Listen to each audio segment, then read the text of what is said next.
Pursuant to Chapter 2 of the Acts of 2023, this meeting will be conducted in person and as a courtesy via remote means in accordance with applicable law.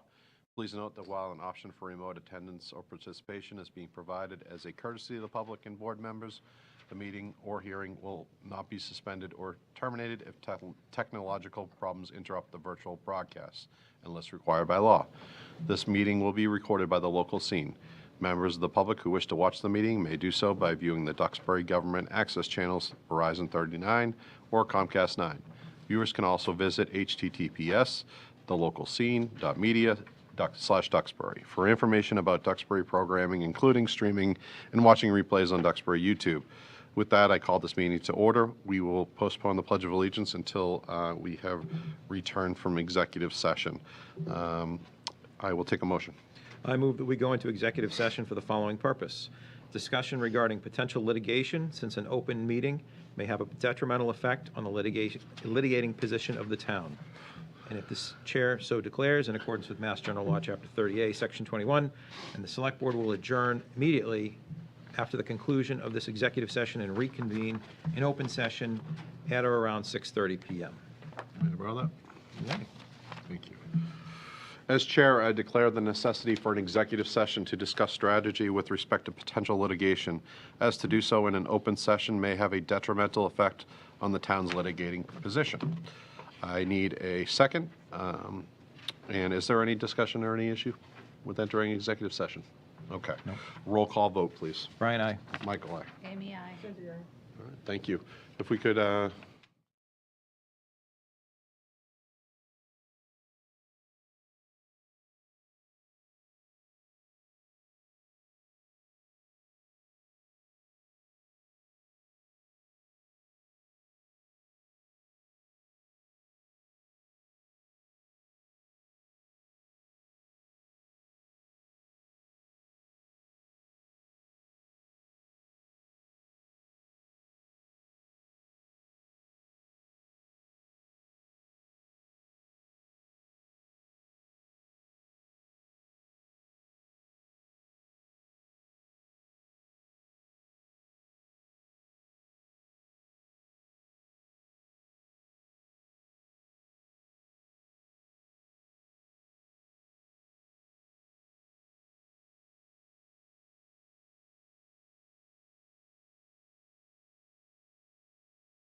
But we postponed the Pledge of Allegiance, so I'd ask you to all rise.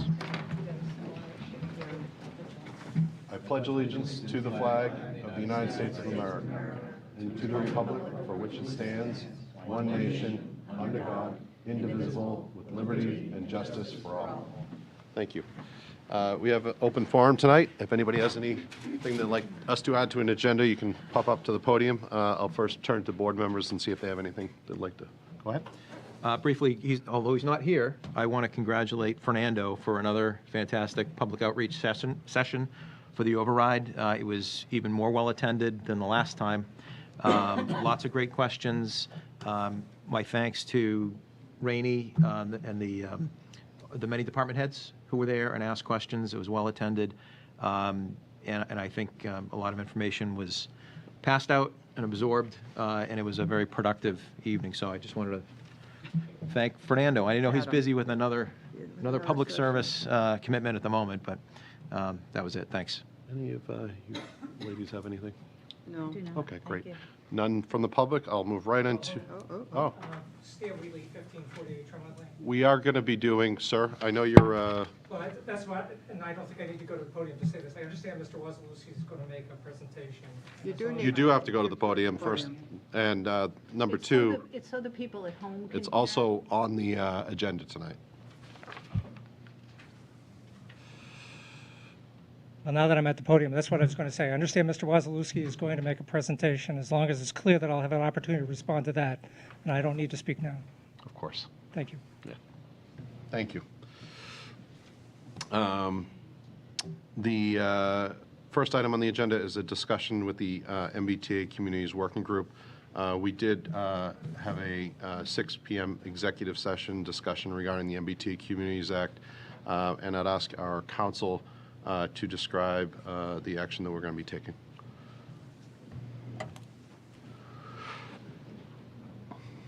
Thank you, Mr. Chairman. Amy Questle, Town Council. The board has instructed Town Council to file a complaint in Plymouth Superior Court to seek an exemption from the MBTA Communities Act because the act has been determined by the auditor as an unfunded mandate. And so that complaint will seek the exemption, which would make the town exempt from the requirements of the regulations.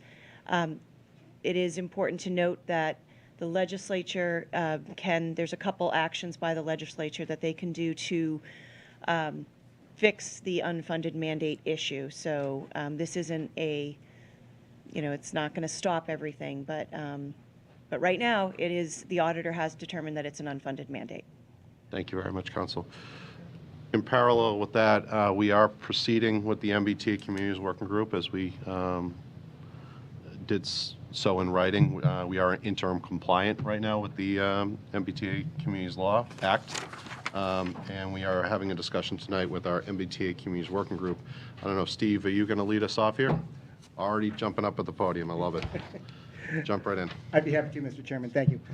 Steve Gant, 265 West Street, Chairman of the MBTA Communities Working Group.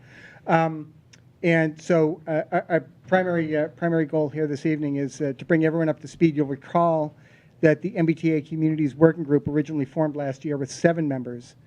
And when the Select Board reconvened, reconvened the group last month, we had lost 2 of last year's members, so we currently have 5 returning members of the original group.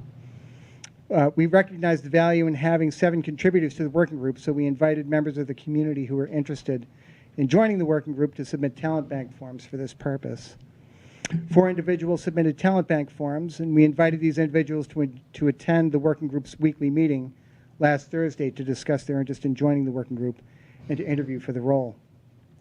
We received responses from 2 of the 4 individuals who submitted talent bank forms. One of the 2 respondents indicated that that individual was no longer interested in joining the working group. The second individual, Megan Driscoll, née Megan Greenstein, attended last week's working group meeting. The working group asked Mrs. Driscoll a number of questions, and we were favorably impressed with her knowledge of our work and of the task ahead of us. Mrs. Driscoll expressed motivated enthusiasm for the prospect of joining and contributing to the working group's charge. The working group took a vote, and we voted unanimously to recommend her to the Select Board for consideration for appointment to the working group. And so with that in mind, I'm happy to answer questions that you may have regarding Ms. Driscoll's candidacy for joining the working group, the MBTA Communities Working Group. We do have that on the agenda for later, but we can certainly move it up. I guess we were wondering first about what is going to be going on with the working group. Sure. Yep. Happy to talk about that too. Yeah, Thank you. I mean, I don't want to cut everybody off. Does anybody want to talk about the appointment, or do you want to save that till after and What we have. go right ahead? Hi, Alicia Babcock. I did not know that there was an opening. I just saw it on the agenda tonight. Yeah. It wasn't on the town website, and it got by me somehow. And I've had conflicts with the working group meetings recently, so I haven't been able to go. But I did send Nancy a talent bank form tonight about an hour ago. Okay. And I would like to be considered for it. And as you know, I'm here all the time, so if I didn't know about it, I would imagine other people aren't aware. And so I guess I'm speaking for myself and whoever else may be interested in filling out a form. Maybe if we could request that the appointment be held till next week. We'll if at least possible. hold it to the end of this, and I appreciate Okay, that you, no problem. Alicia, you're a No problem. fantastic town helper, and you're always Yeah, here, so well, it's just, we know you. it's something that I've been, as you know, kind of Interesting. delved myself into, so thank you. Thank you. Steve, if we could just put that to the end of this conversation. Yep. Let's maybe focus on what you need from us to support your group going forward. I know we've got a tight deadline here, and we got a lot of work to do. So. We do. At the moment, we're not in need of anything specific other than a vote for the for additional member or members of the working group. I'm happy to talk about what we've worked on here, just as an update and kind of what our schedule looks like going forward, if that would be helpful. Yes. Okay, great. So we met last.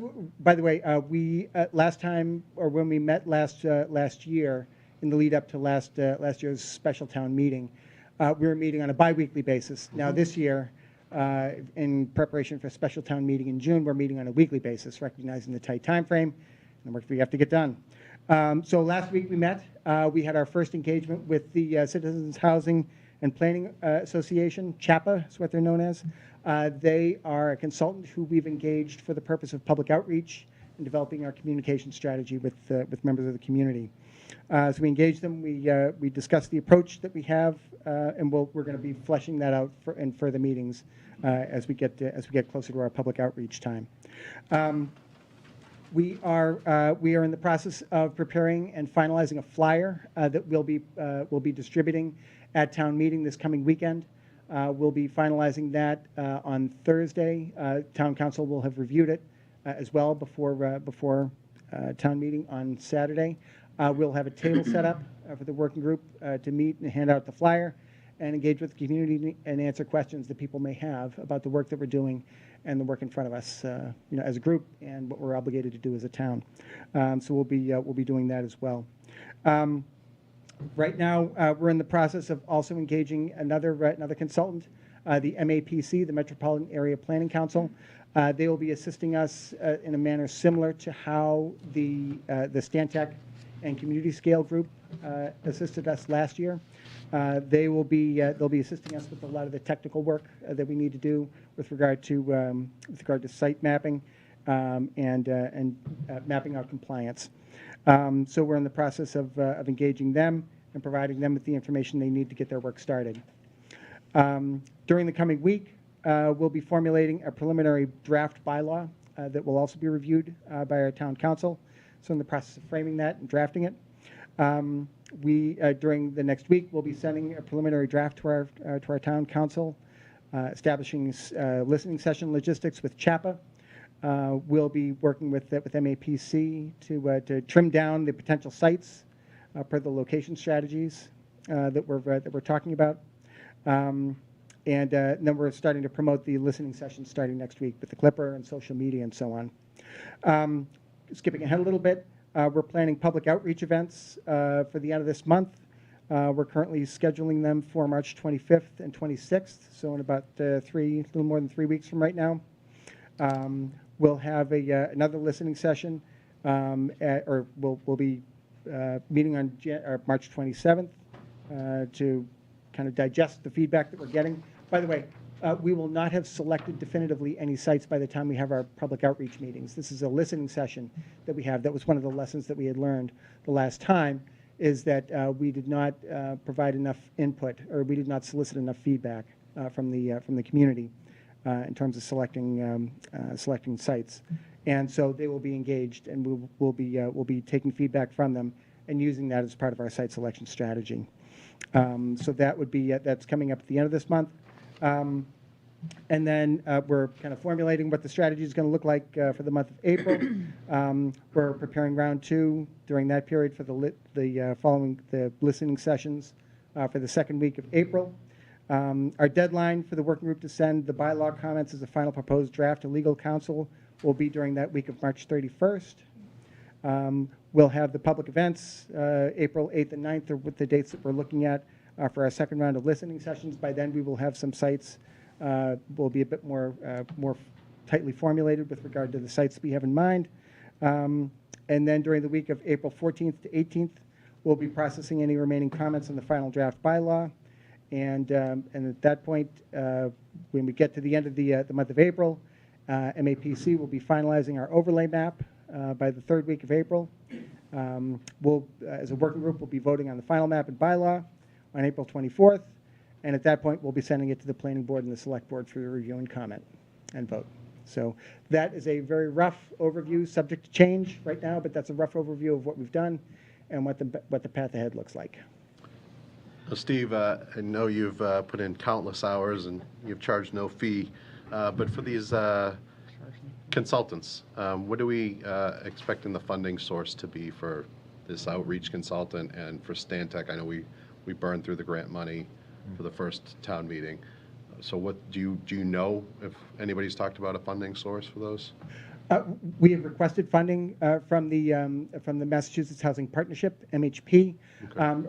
Rebecca Ruffley is here. Rebecca has been engaging with MHP more extensively than I have. Okay. For that purpose. Rebecca would probably be able to provide you with some more details on that. Mm-hmm. But we have we have been promised some grant funds that are going to help to defray the cost of particularly of MAPC, but then also for CHAPA's work as well. Okay. The other sticking point last time was we ran out of time and the ability to do the economic feasibility study. The Affordable Housing Trust had suggested they might do it if it was a favorable vote at town meeting. Has there been any discussion with them about using funding to get that economic feasibility study so we can have that 20% affordable component in the bylaw? I have not had specific conversations with them. Others may have. We have not, but I have not had further discussions with them. But if that's something that you're interested in having us do, by golly, we'll engage them and further that discussion. But we would fully intend, again, it's our intent that we would want to have, go up to that 20% maximum if it's possible, if the feasibility study would show it. Mm-hmm. And so we would certainly be interested in having that study completed if they're willing to fund that. Is it the wish of the board to? I don't Yeah. want to speak from. And 20% is the maximum. 20% is the maximum that we would be able to get if it was supported by a feasibility study. Well, I applaud your work, and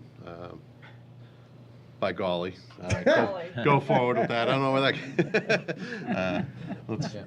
Very impressive. So I appreciate all this. It's excellent work. The work that I do is the product of the people that I'm working with. Mm-hmm. They deserve more credit than I do. I want to single out Tag Carpenter. Tag has been tireless on this, Mm-hmm. keeping me and all of us on task. His work has been tremendous. I'm very grateful for it. Calling you out personally, Tag. Grateful for all you've done. Looking forward to all that we'll continue to get from you. Thank you. Excellent. I know we have some questions, but does any board members have anything that they or anybody want to hear from? No. Okay. Go right, did you add something you want to add? No, I'm just ready to respond. All right. So I see a hand up there from Christine Hill. Christine, did you have a question? Yes, I did about, oh no, do I turn down my audio so it doesn't, can you hear me? Yeah, we got you. Okay, so my question is, in the letter from the state auditor to the towns in question about the MBTA communities mandate, she said that there were direct expenses involved in funding, in paying for the changes in zoning that definitely were not covered in the law, but she still had to figure out the infrastructure costs for the town. So I'm just wondering, do we have to send in a letter to her about our infrastructure costs and other costs associated with Duxbury specifically? Or do we deal with all of that through the Plymouth Superior Court? Do you want to answer that? Sorry, I apologize. Our counsel is going to answer that, Christine. Thank you. It's going to be dealt with through the Plymouth Superior Court. Okay, thank you so much. Lots of people wondered about that. Thanks. Any questions from the audience about the MBTA Communities Act? Thank you very much. Thank you. Thanks, guys. All right. Our next discussion is regarding Checkerberry Hill Circle and Sunflower Circle and order of layout. Does somebody want to lead us off with that? It is a citizen's petition. But I see somebody approaching. Citizen. Good evening. My name is Matt McCarthy. I am the president of the Checkerberry Hill HOA Association. We have a couple neighbors here with us, Bill McBain in particular, who's been pretty instrumental in pulling a lot of the documentation together for us to kind of put this position in front of the board. But we're here to just petition Checkerberry Circle and Sunflower Circle, which is fairly new development off of Lincoln Street, to be named as public roads. So I did submit a submission to Nancy O'Connor, which was a brief write-up of our explanation of why we are requesting this. I don't know if you received a copy of that or not. So this process is very new to me, so I don't know what the next step is. Is there questions based off of that particular write-up? I know that there were some specific concerns, specifically from the DPW, which I feel like we have some good responses to, and hopefully would satisfy those concerns. And most of that is written in the summary. I'll do my best to try to counterpoint this. I'll Absolutely. start with Sharon. You're online here? Yes, good evening, I am. I'm always confused by the process here. At what stage are we right now, other than town meeting? What procedural step are we here that we're trying to? The next step, if you could provide. Okay, so the select board already voted its intention to lay this way out as a public way. The next step was to refer this matter to the planning board, and I'm assuming that the planning board has submitted the report, or 45 days have passed since it was referred to them. And this is the almost final step that you need to take to accept these roadways as public ways, which is, after today's discussion, if you think these roads should be accepted as public ways, you vote as such, and you sign the order of layout that is in your materials that Nancy included. Once you vote as yes, then town meeting gets to decide whether to accept the roads as public or not.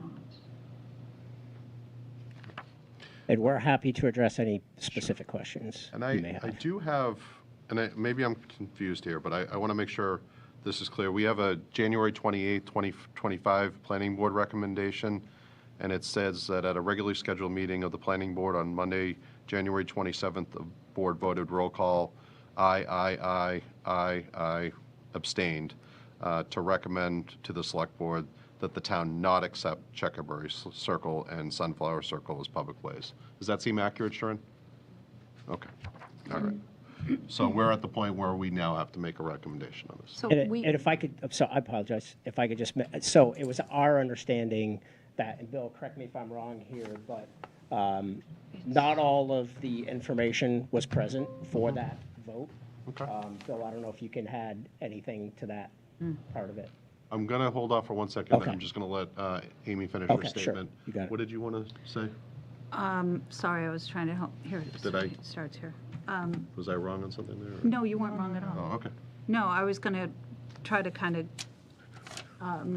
whereas Sharon just said that the next step for us is to actually lay out the road, and upon laying it out, then that sets the stage for it to be able to go to town meeting.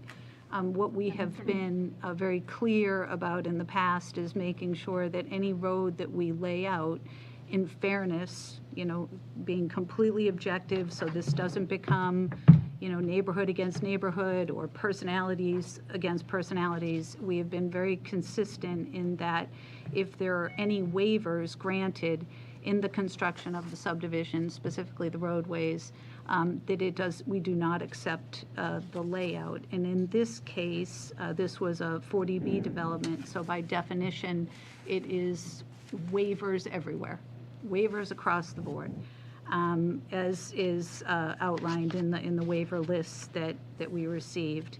I also would like to take the opportunity to really commend Sheila Scarzi, our DPW director, who did just an excellent report. I couldn't, you know, have asked for more information about this, and really the implications of the public accepting this roadway, because when the developer, in this case, again, a 40B developer, but when the project was developed, there was a homeowners association plan that you are all aware of when you purchased the property, and that plan was the intention of how this was going to move forward. So now to lay out the road and ask town meeting to accept all of the implications of that is tough. And we've been really consistent in the past with how we move these through. So I don't want it to seem like we're picking on you, or I'm not picking on you. I have no, you know, but we have said no to other roads that have received waivers. So that's where I'm at. I think I would like to style, so, and I realize that you've responded to the DPW folks' concerns. The public hasn't heard that from this board.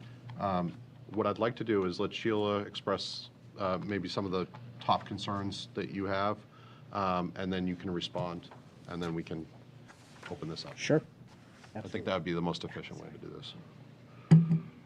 So I just want to preface, when I look at a road for acceptance, I look at it through a different lens than the residents are looking at it.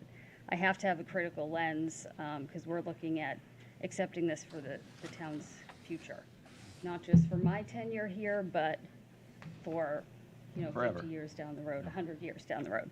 So a couple things, stormwater. So the two infiltration basins are on parcel A, which is the open space lot. That's not part of the road layout. So I didn't see an easement in the plan. So that would be a concern, because if we're accepting a road and we don't have access to the stormwater through an easement, how do we get in there and clean out those basins? So that's a big issue. Another issue was we have 2 vortex stormwater units. In order to clean those out, you need a Vector truck. We don't have a Vector truck. So they're supposed to be cleaned out every year, so we'd have to contract that out.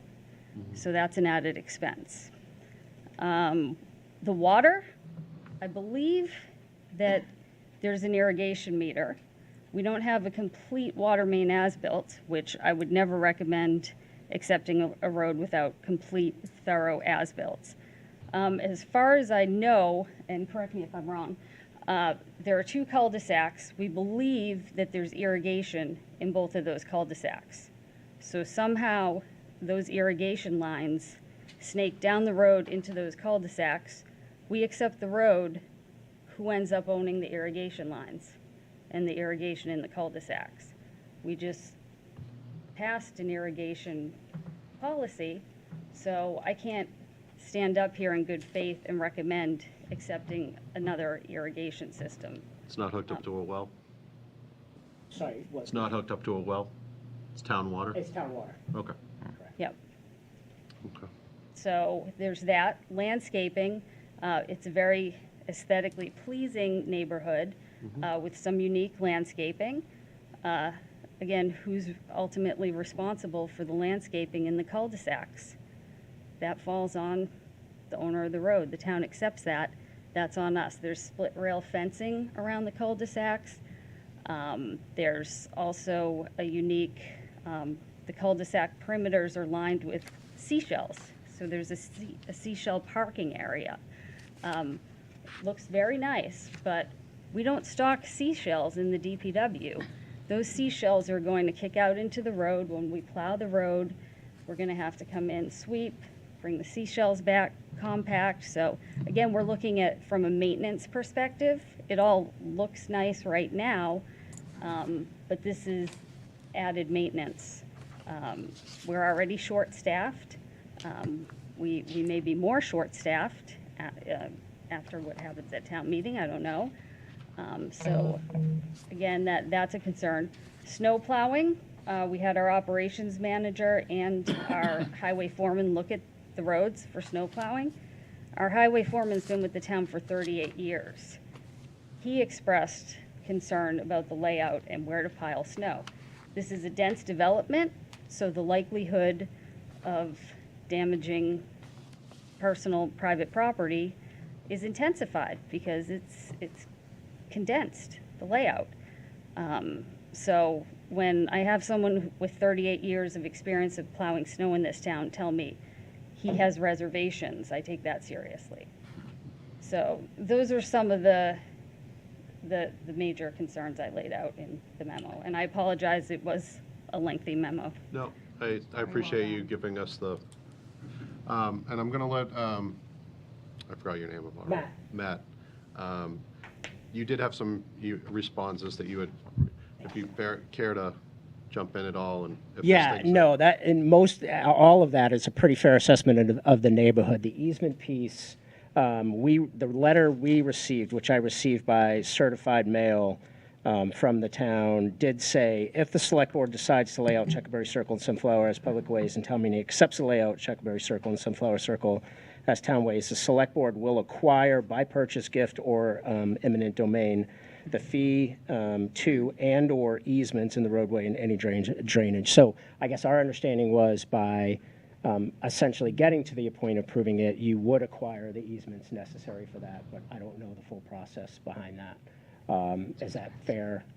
Is that a fair assessment based on the letter that I read, I guess, from the town? Sorry. So it says, if you were to decide to lay out the circles as public roads, the select board will acquire by purchase, gift, and/or eminent domain the fee to and/or easements in the roadway and any drainage, access, utility. So I guess my point is, by accepting as a public way, wouldn't you also be creating the easements to that drainage as well? It's a Sharon question. Go right ahead, Sharon. So the fee in the roads in this instance is owned by the homeowners association. So the homeowners association would sign a deed or an easement conveying those rights to the town. And the developer retained all the drainage easements. So we need an easement from the developer conveying and assigning those easements to the town, which would give the town all the right it needs for public way purposes. Okay. And I apologize, I don't know this. The developer still owns those easements? Or is that now, okay, No, they have those easements Okay. and they can assign them okay. to the So, town. as drafted for the, as drafted for town meeting, even if we were to recommend this or approve this order of layout, would town meeting essentially have no effect because those easements haven't been given? The statute envisions that those easements are going to be acquired after town meeting. Oh, okay. There's no point acquiring them beforehand. So the statute says that the town has 4 months from the date of town meeting to acquire those roads. Okay, all right, so we'll leave it at that Yeah, with that one. thank- What's your next? Thank you. So in terms of the plowing piece, again, Sheila's correct in terms of the shells. So it's a landscaped circle with a stockade fence around it and then a border of crushed shells. But the circles themselves, the roadway and the roads themselves are built to town specs in terms of width. We obviously have them plowed now. We haven't run into any issues. Now, granted, we haven't been hit with any significant snow in the last couple of years since this development's been built. But we haven't had any issues with plowing on the road with our private firm. That's there. And in terms of the irrigation, again, Sheila's correct. There's irrigation in those circles. So there's plantings, there's grass in those circles. Obviously, we, and I had mentioned this in our write-up, but we would be willing, as the HOA, the neighborhood, to continue to be responsible for the maintenance and ownership of those, whatever, the irrigation, landscape lighting, plantings, grass, and so forth. So I don't know if that's an exception the town would be willing to make in terms of if you did acquire the roads, would you, or would the town be willing to just allow us to continue to be maintaining those Another question I had. spaces? I had the same question. Sharon, there's been this talk of seashells and landscaping, not something the town typically gets in the business of doing. Have you ever seen a town kind of fashion these to exclude those types of things from, and is there a way to contract for that? I think it's difficult to do that, but theoretically it's possible that when we accept the easements from the homeowners association, it will say that the town assumes no responsibility or liability for the condition of the irrigation systems or for the seashells, so we can exclude that. I'm not sure about the stormwater system and who's going to maintain that. It's hard to separate maintenance of the stormwater system from the road itself. So I'm not sure if Sheila's concerns are addressed in that respect. I do have a response to that, if that's okay. So I think as Sheila mentioned, I was under the impression it was 1 vortex drain, but you're saying it's 2, I believe. So as Sheila's saying, it's 2 vortex drains, which obviously requires special equipment. My understanding, there are vortex drains, other vortex drains in town on public roads. I don't know how those are being maintained today, but that is my understanding. I could be wrong on that. So I guess I would ask, do those drains currently exist on public roads? And if so, how are they being maintained? But that said, again, similar to the circles, the town would be, the neighborhood would be agreeable to being responsible for those drains until such time the town was able to acquire the equipment necessary to clean those drains out. Do you want to go ahead and answer that, Sheila? So I can't guarantee that we will acquire a Vector truck. I've had it on our 5-year capital plan for the past 2 years now.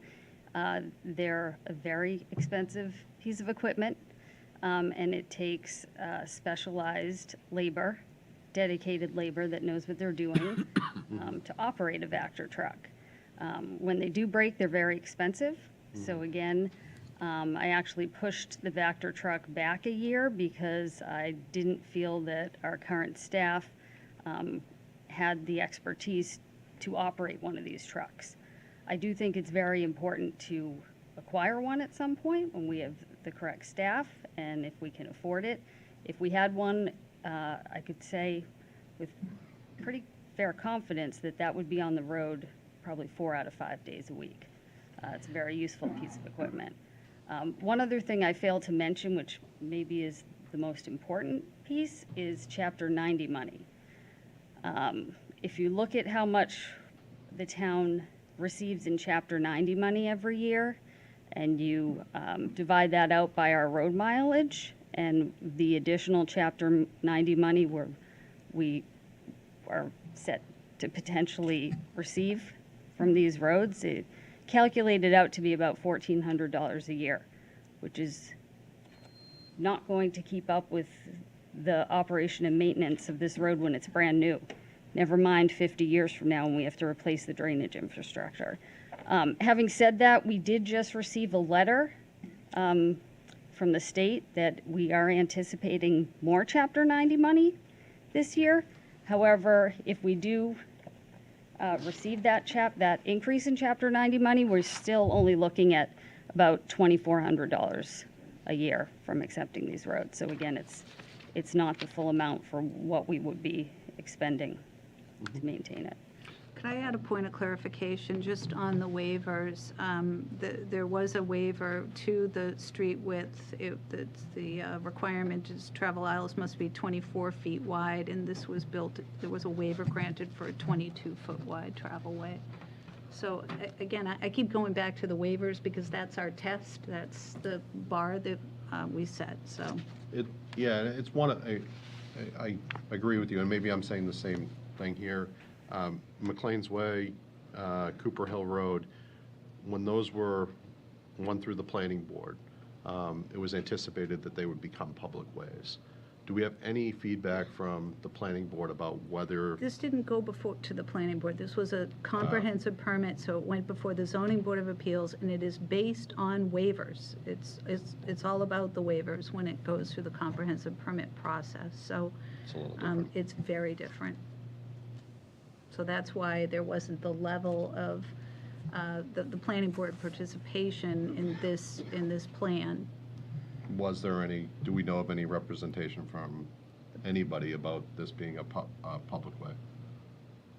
Go right ahead. Good evening. Bill McBain, Duxbury Circle. I'd like to point out a few things. I actually did some research on both the board reviews and approval process. There are two boards that undertook that, the planning board and the ZBA. On October 9th, 2019, the planning board voted 6-0 to recommend approval of the plan to the ZBA. The ZBA had 4 hearings. They had a hearing on November 6th and December 19th of 2019. Also on January 9th, 2020 and January 28th of 2020. And their decision was March 6, 2020, of which they approved the process. At the October 9, 2000 meeting, the planning board voted 6-0 to recommend approval of the plan to the ZBA. Roads built to the planning board standards. This is all in the minutes of the ZBA. At the January 28th, 2020 ZBA hearing, the Director of Municipal Services stated the road was built to the planning board standards. Fire department requirements. Also at the January 28th, 2020 ZBA meeting, Sally Wilson questioned why the road was so wide. Judith Barrett, who was the chairman of the ZBA at that time, asked Rick Grady of Grady Consulting.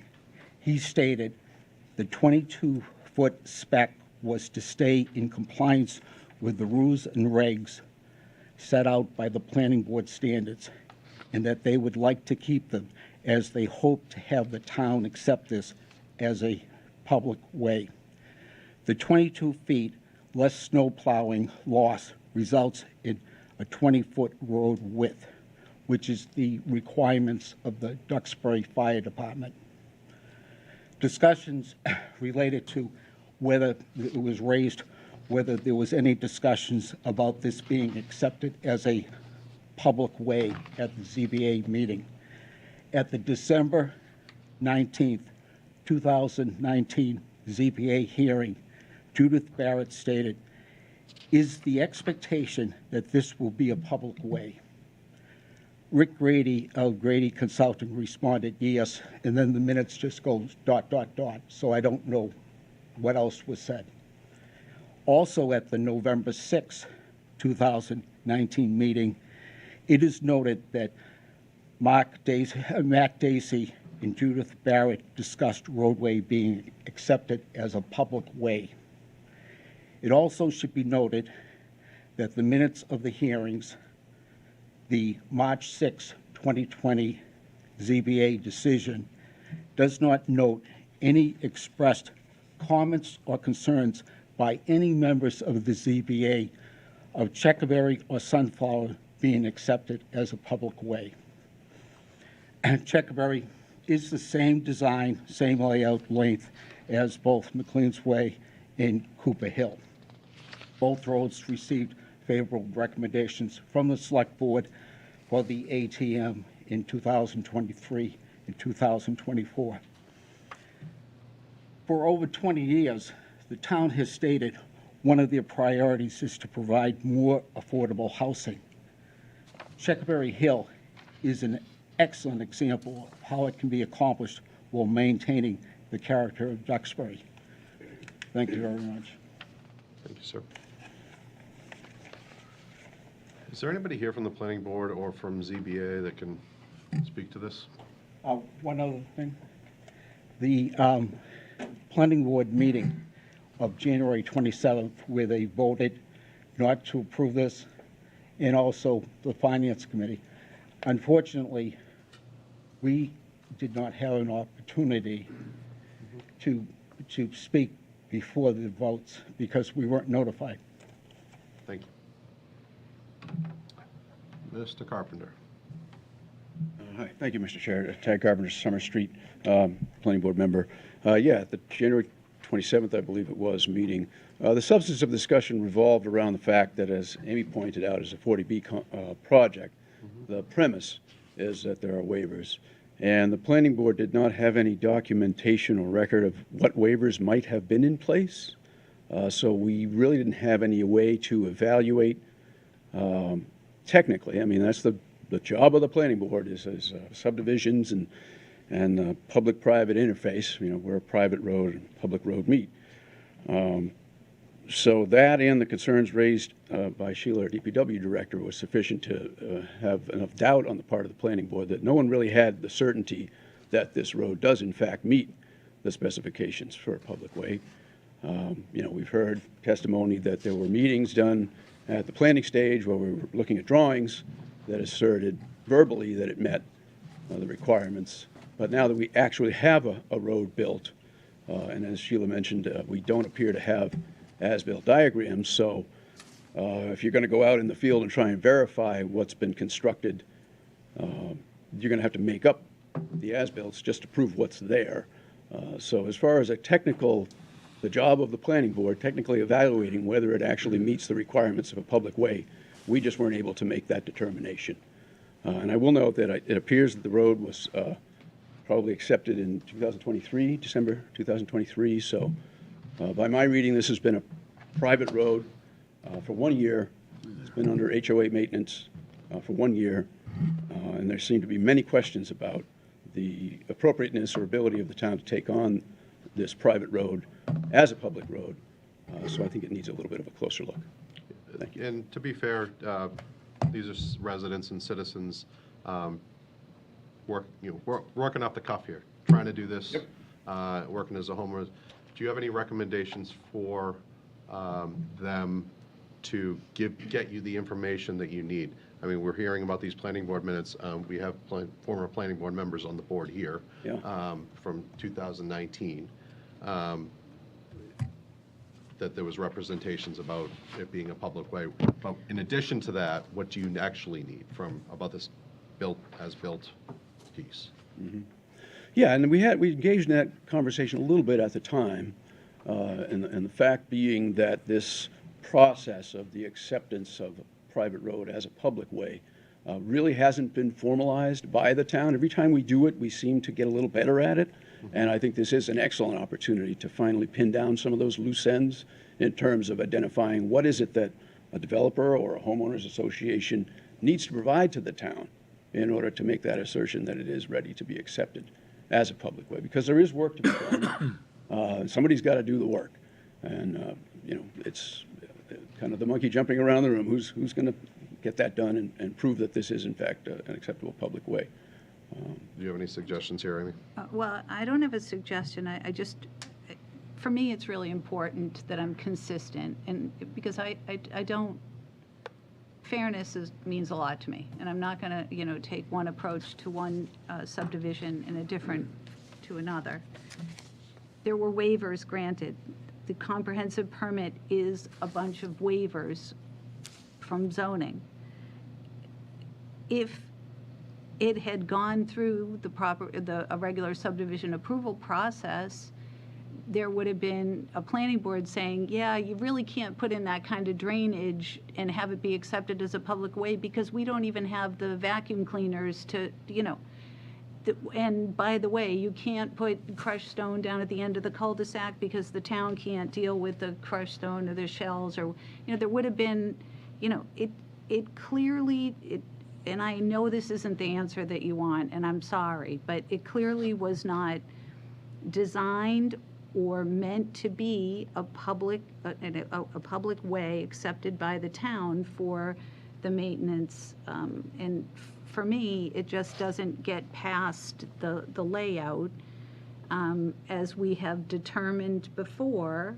But this board has always taken the approach that if there were waivers granted to the roadway and the construction of the subdivision, then it doesn't meet the criteria for us to lay out the road. So that's where I'm really stuck. What's your point on, or what's your response to the minutes where they said that they built the road with the anticipation it would meet the planning board requirements for a public way? Well, the planning board wasn't a part, the planning board looked at, they probably gave site plan review, they looked at they do a technical review for the zoning board, looked at it, said, and they passed it on to the zoning board. They don't have a seat at the table when it comes to a comprehensive permit. They just don't. The zoning board, through give and take, and we have a member of the zoning board here, you know, tries to get the best project they can for the town. Whether or not, you know, again, I would have to conclude that that the zoning board knows the type of drainage systems that we have the ability to maintain on behalf of the town, and therefore I don't know what those comments were. I simply don't know. But I do know that there were waivers granted for this subdivision, so that's, for me, the overarching issue. Anybody any more former planning board members have Michael, any questions or comments? If I could just respond to your direct question, which was, you know, what advice can we offer to the residents, or, you know, what can we specify? And you know, I can try and bring this to the chair for discussion, but I see a need to clarify that process, make it clear what is required for street acceptance so that people know going in, because it's unpleasant to go through this sort of discovery, surprise, now what? Yeah. And even with the planning board, the example was, I heard that you guys submitted your petition in November, and this popped up on our agenda in January. We didn't have any additional backup information, so we weren't really able to move forward on it. So there needs to be a little bit more you know, process around it. So I'm happy to work with the chair to figure out what that process needs to be. Are you suggesting, Tig, that we push this off for the time being to determine whether this particular neighborhood and these particular streets can be accepted, or are you just looking at the process overall for? Well, certainly there seem to be a lot of questions around this particular street. Yeah. In addition, the ambiguity in the process is not helping us. Right. Can I ask? Oh, go ahead, Brian. Thank you. So I think it was Mr. McBain, you said it was the street layout, the paved layout is 22 feet? Correct. Is that right? Okay. Well, that is consistent with our subdivision rules and regulations. We require 22 feet for the minimum traveled way. Each berm needs to be 1.5 feet. I presume that's compliant? Yeah, we have a letter here from PGB Engineering to the town, ZBA, dated January 2nd, 2024, basically certifying that, it says here, we've received the as-built plan dated November 30th, 2023, prepared by Grady Consulting. We also visited the site on December 8th, 2023 to verify as-built conditions. We are satisfied that the as-built plan is complete and accurately represents a construction as-built. But that said, we're also working with Grady now to get the true as-built, and we're happy to provide that as well. But if I could just quickly come back, Amy, to your point about the waivers. Again, that's Before you go there, let me just finish my... Oh, I apologize. Yeah, I'll finish my questions. Okay, sorry. So one of the things that's difficult about this process generally is the ZBA is dealing with the developer, and then the folks ultimately who bring the petition are the residents who had nothing to do with Right. the underlying development. So there's always that disconnect. And for us, well, for me anyway, sitting up here, I always feel the frustration saying, well, geez, if you folks had a say at the time, you would have done it differently, or the process would have gone differently. So I take Tag's point about the procedure needing to be more clear, so we don't run into situations where folks who bought in good faith, and I know in many instances the developer says, oh, well, it'll be a public way at some point, they promise you whatever. But in this case, I'm happy to hear that the traveled way is 22 feet because it is consistent. The part that I have some concern with is the drainage structures, because everybody thinks, as long as the surface is okay and it's relatively flat and whatever, the thing that really gets us in terms of cost and the things that cause the trouble with flooding and things that cost a lot of money are the subsurface structures. And that is of concern to me here. We have terrific professionals in town, and I take their advice seriously. I would love to give all the residents everything they want all the time.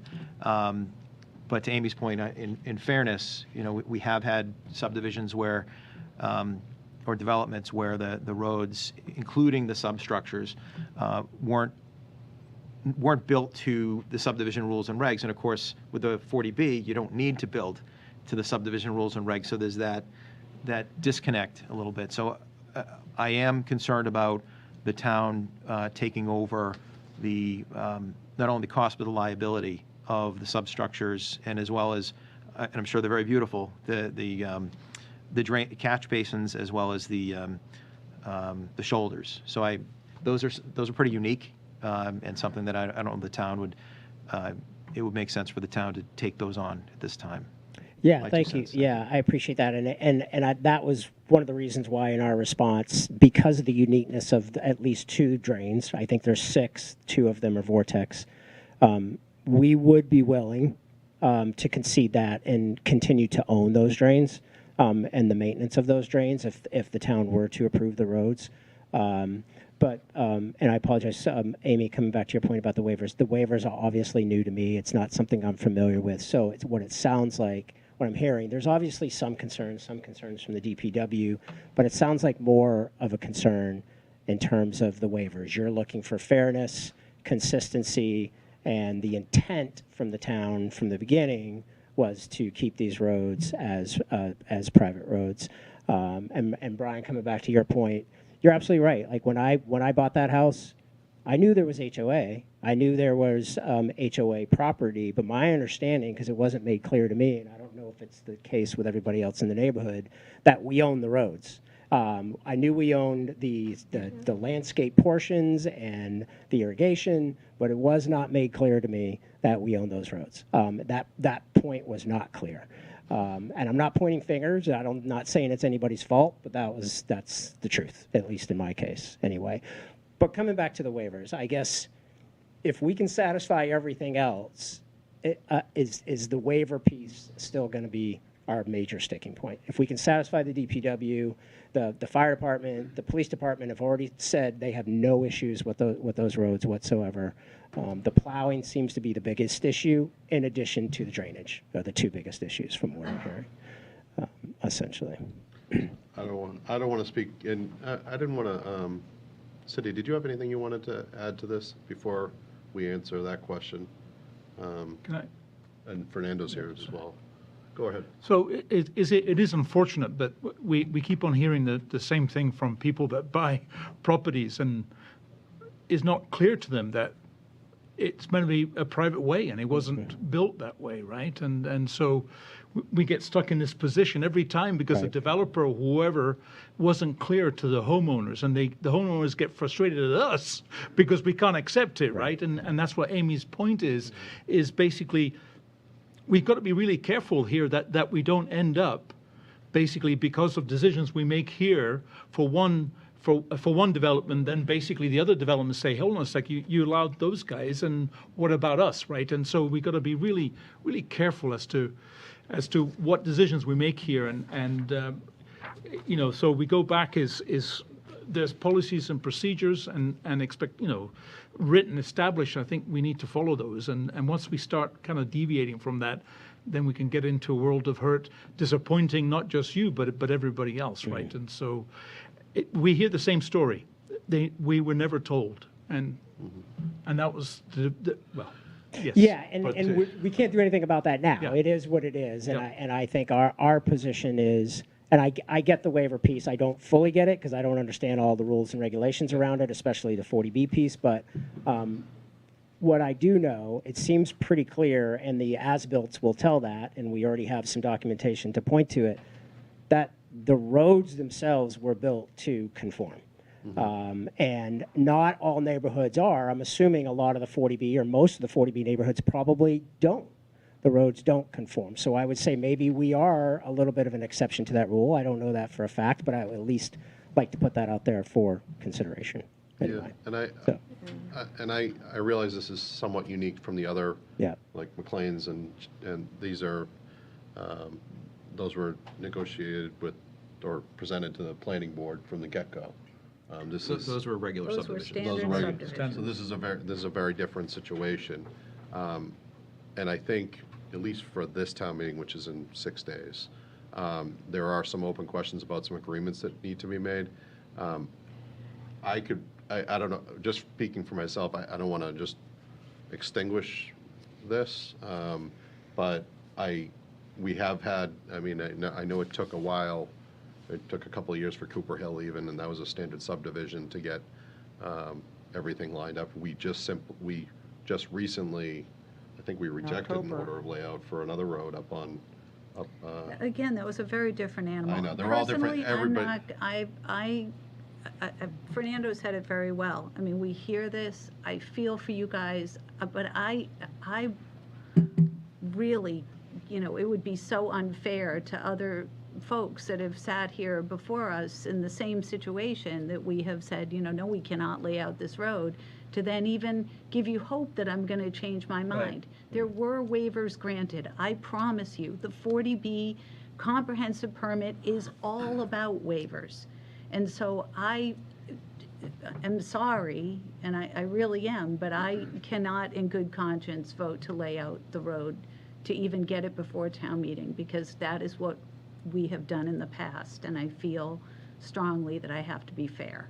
What if the waivers were not for the roadway?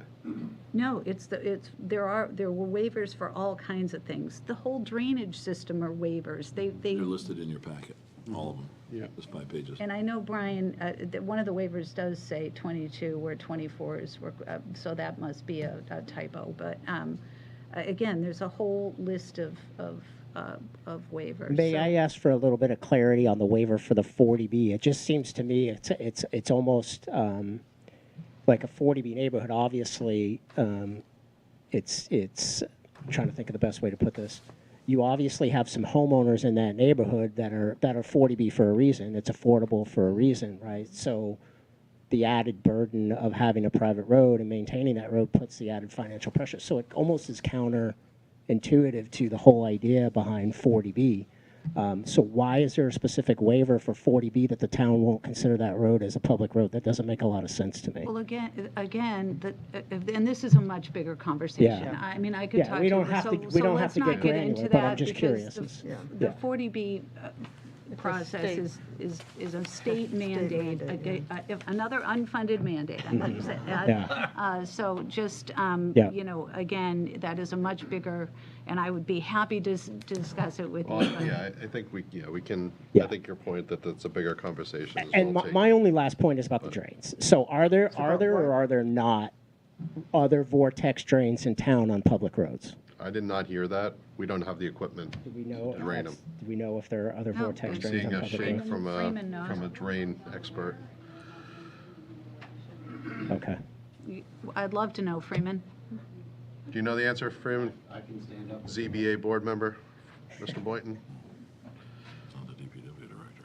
And then I think we need to wrap this. Good evening, Freeman Boynton. I am a member of the zoning board, and I was sitting on the board when this project was approved. I'd like to first say that when we look at a project of this nature, it's known up front whether or not they're going to be a town road or potentially accepted as a typical subdivision, whether the road's going to be particularly accepted. There's a lot of other factors that need to be taken into consideration. Not only whether or not there's a vortex chamber there, and the town typically maintains other vortex chambers. I don't know of any other vortex chambers in town. I only know of one, and that's at Goodrich Lumber, that's maintained by them. But as we review one of these projects, and Pat Brennan, the town consultant, reviews it, the access to the drainage system itself, the leaching components, are they on a separate drainage lot as required by the planning board? I don't think this one is. Is it accessible to vehicles for the DPW to be able to access it, to get to it? Is there, you know, you'd have to create a right-of-way. And Pat Brennan did indicate that the road was constructed and met the design, but the road wasn't designed to be maintained and be a public road. And I think you're going to end up with a million other 40Bs and cluster subdivisions, Western Way, and a lot of others that are going to come right down the pike right after if you create this precedence. I think if the town were to consider making this a public road, it ought to go right back through the whole entire special permit process with this in mind, because it wasn't at the time. That was Thank you, Freeman. that last sentence there. So at the time this was approved by the ZBA, it was not suggested that it would be a public road. Correct. Okay. And I have maintained other cluster subdivisions for plowing and road work and all that kind of stuff. And the whole, and like Western Farms, for example, I had a little machine and I went in there and I plowed the roads and I plowed every single driveway. And to think that the town's going to come in and plow the road, and then the private contractor's going to plow the driveways, all the driveways will get blocked again. It makes the most sense from a logistics standpoint that everything's all done by the same person at the same time, because the driveways are probably every 50 feet as you go down the road. They're not 300 or 400 feet apart. It just, Again, because of the waiver of the density. yeah. And then you've got to look at the density and how much of the land is is occupied by homes and how much is occupied as open space. And it just throws all the calculations off to take a portion of the drainage, a portion of the road right out of the equation. You know, maybe if they were to approve that, then you'd want to reduce the number of homes in the subdivision. It just changes everything. That's my 2 cents. Thank you. Last point. I will let you make your last point. I will say that just hearing that, another recommendation going forward is if there's some difference of fact, that would certainly be something that would need to come before both of our boards. Bill McBain, Checkberry. What the gentleman just said is very contrary to what is in the minutes of the for 2 hearings. Okay. And as far as the access to the drainage, the drainage is actually right in the lot at the entrance of Checkberry Hill by Lincoln Street. I do know the developer lives in town too, so the one that negotiated this, so certainly from a fact-finding mission, I think that would be an important piece. Yeah, we greatly appreciate your time and at least being able to stand up here and present this. And so in terms, I guess, I'm still a little stumped in terms of next steps. So do we know what that next step is? Because my understanding is, and correct me if I'm wrong here, Bill, we were going to show up at the meeting on the 8th and IP it, I believe. That was the recommendation from the Finance Committee, is to indefinitely postpone. I think that's, speaking for myself, I think that's perfectly fine. I know others have different, I think it's fine. maybe someone else has different opinion on here, but yes, and that would be, if there's any additional information that comes to light, I think you are running up against a roadblock here of what was said to the ZBA and all the other factors here and all the other issues surrounding what concessions you'd make. It's just not ready. Yep. So, Yeah. and I don't know that it will be if that is accurate. It's going to be hard. Okay. Thank you. Appreciate it. Thank you. Did you want to say? Well, so we're not going to We're gonna move not- that we not lay it out? Actually, I would ask Sharon how to do it. Yeah. Yeah, what do you want us to do, Sharon? An affirmative motion. Yeah. I would recommend you take a vote not to move forward with the layout Mm-hmm. of Checkerberry Hill and Sunflower Drive as public ways at this time. Okay. Okay, and then it can be IP'd at town meeting? That's good. Okay. And that second part's coming up later in the agenda. Okay. I'm ready for a vote. I move that the Select Board vote the order of layout for Checkerberry Circle and Sunflower Circle as public ways as shown on the plan entitled Plan of Land, number 0 Lincoln Street, Duxbury, Massachusetts, dated August 18th, 2023, prepared by Grady Consulting, LLC, recorded with the Plymouth County Registry of Deeds at Plan Book 67, page 414, which plan is on file with the town clerk. Second. And did you vote in the affirmative or negative? It's in the affirmative. It's in the affirmative. Yes, sir. All those in favor? Do you have All those? All those against? all those against? Yes, that's all. Nay. Aye. Nay. Wait, so all those against were all A? Yeah. Yes. Well, We're everyone's against. basically unanimously against. Yes, Correct. that's what I was trying to figure In the out. affirmative. Do you have that, Nancy? All right, thank you. Thank you, Sharon. Thank you very much. and Thank you. I know you've worked hard on this, so. Sorry. Thank you very much. Thanks, Sharon. Thanks, Sharon. Thank you, Sharon. So we have a couple of items on the agenda. I want to just take a look at this for a second before we jump into. Is it going to be another late night? Yeah, No, it won't for the. it won't be. Another the 11 article- o'clock The articles are dinner? going to sail through. So what I'd like to do, we have a number of residents here and folks and town employees about the earth removal permits. So I'd like to jump to that discussion. So the discussion pertaining to the status of earth removal permits, and this is, we're going to kick off with Jim. I think- Certainly, I'm sorry, I think we can just go through those recommendations really quickly. I'd like to do it after. Okay? We have a I don't lot know of if there's people that anybody have. here for that. Is there anybody here from CPC that's, oh, we do. Sorry. Do you have a time constraint? Okay. Go back to Are you- work, back to your Nancy. desk. I'm sorry. Jim, do you want to hop up? And I certainly will let the audience, as I did with the other, we'll get it all out. I know we have a lot of people here that have something to say, so I'll start with Jim.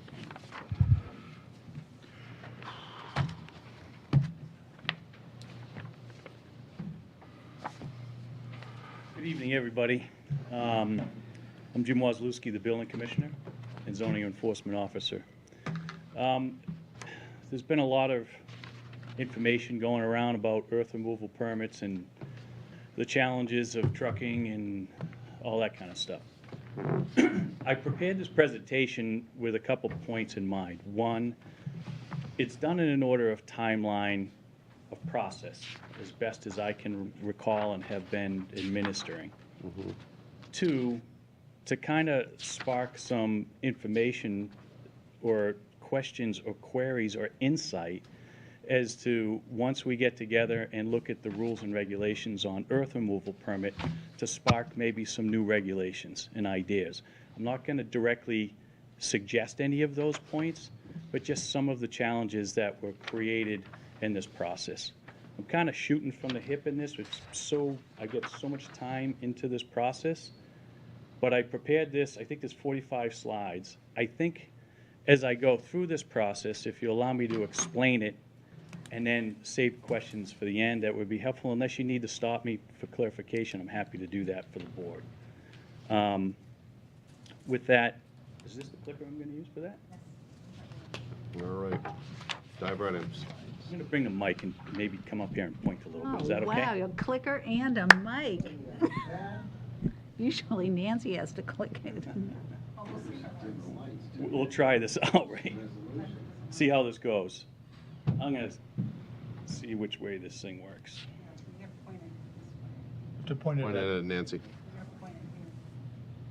No, the clicker doesn't work, Jim. Now you're just gonna say- I knew it was too good to be true. Oh, there it is. You got it. She You just did it? Yeah. All right, we'll just say next slide. We'll go old school. You can use the pointer. All right, thank you.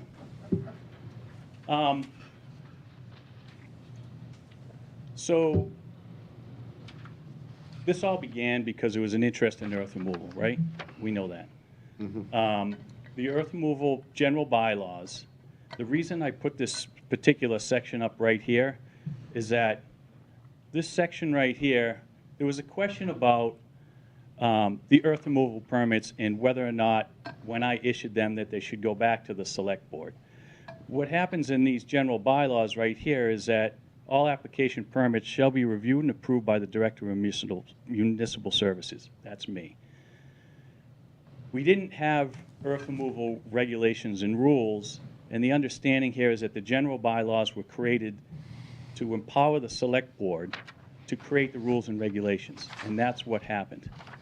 So I believe there was a short time window when that happened, and while that process was going on to develop the rules and regulations, I was involved in the process to add a peer review consultant to this because I felt as though I needed an expert that I could call on this, which, as we'll see as we go on further, both peer review permits, both earth removal permits that were issued were reviewed by the peer consultant, which is Pat Brennan. Next slide. So the applicability to this, it was also a concern that, from the public, that the DPW building, which is a memo, that I addressed that in the memo that you have, should have been subject to an earth removal permit. The applicability of this is for earth removal permits, and there's an exception that says, except earth removal normally required for the excavation of a permitted construction project, including driveways, walks, streets, and municipal operations, which are exempt from these bylaws. What's interesting about the DPW, and I'll talk about this quick because it's a moot point that someone argued this, is that the DPW project had a special permit process to approve that process. Through that process, the planning board reviewed the site plan and approved the site plan for the work to be done. And the question that you're going to hear later on is the word normally required. Well, for a building this size, the amount of earth that's being removed is normal for that. Another moot point. Next slide, please. That's about all I'm going to talk about the DPW because that's another subject that is totally fine. There's another point here that I get highlighted, which is all equipment sorting, washing, crushing, grading, drying, processing, and treating of operation machinery should be no closer than 100 feet to the street or adjoining lot lines. This is going to be an important subject later on. I just wanted to point that out to you all, okay? Because there was some equipment that was closer to the road recently that I went out, we addressed. That problem's been resolved, but I'll get to that. Next slide. The hours of operation were in question. These are, again, in the rules and regulations. The hours of operation shall be between 7 and 8 p.m. on weekdays, Saturdays 8 to 5 p.m., and no operating on Sundays or any legal holidays. Trucks may be loaded and may leave the earth removal site only within such hours. And as far as I know, that has been complied with. There's another thing here. Someone questioned about the burying of stumps. No stumps are going to be buried within this earth removal permit.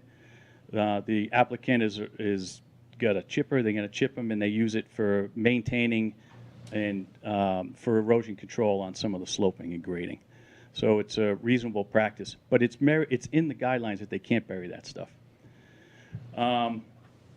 Again, another question that's going to come up, or a concern, was that any permits issued under these rules and regulations shall be valid for a maximum of 1 year. I will show you overhead pictures and everything where they complied with those timelines. Next slide, please. Again, in the process, the rules and regulations that were created and approved by the Select Board, again, it states, applications and permits shall be reviewed and approved by the Director of Municipal Services, who shall be charged with ensuring permits compliance with these rules and regulations. Again, that's me. These were done at the November 14th hearing with the Select Board. I reviewed that meeting recently just because I wanted to make sure I didn't miss anything with this process, and they were filed with us at the same time. Next slide, please. This is an overhead view from a program that we have called NearMap that we started using last year, which has been incredibly helpful in what I'm going to present to you. This shows Tea Kettle Lane here and where the earth removal permits are, right, what they were for. The first part shows this northern portion, which was done, and the second is a portion down here, which was just in this location right here. Next slide, please.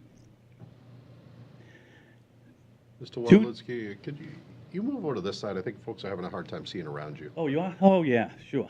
Absolutely. I didn't want to block anyone's view here. Thank you. Why don't I stay in the middle? You can block us. I mean, it's I'll fine. stay in the middle right here. There you go. We got handouts. So the application for the first earth removal permit I received 2 days after the rules and regulations were approved by the Select Board. What's important to note about that is while these rules and regulations were being created, the applicant reached out to me with concerns about how this is going to be done. We had some draft regulations that were done, and they were doing their best to comply with all those regulations, knowing that there may be some changes when they got approved to the Select Board, or some other thing might have changed in the process. But they had some boots on the ground, and they were doing all the work in the background when this happened. Next slide, please. Oh, one too many. So 11/18 is when the first permit was issued, which covers these lots right here, the description, 35 tea kettle, 0 tea kettle at the time, and I think that says 68. I can read that. Yeah, 60 tea kettle. And then down here in the bottom, it basically talks about the amount of earth that was going to be removed, 98,200 cubic yards removed and necessary grading per the plan. Just so everyone knows, when I get an earth removal permit plan, I didn't post that up here because it's kind of complex to look at, but what happens is it shows existing topographical grades and then proposed topographical grades. That gets reviewed by my peer engineer for consistency with sloping and grading. So, and that was done on this.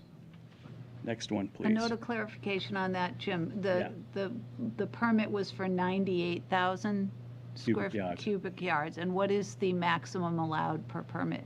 There isn't. There isn't. There's no regulation on that. There's no maximum amount of. No maximum.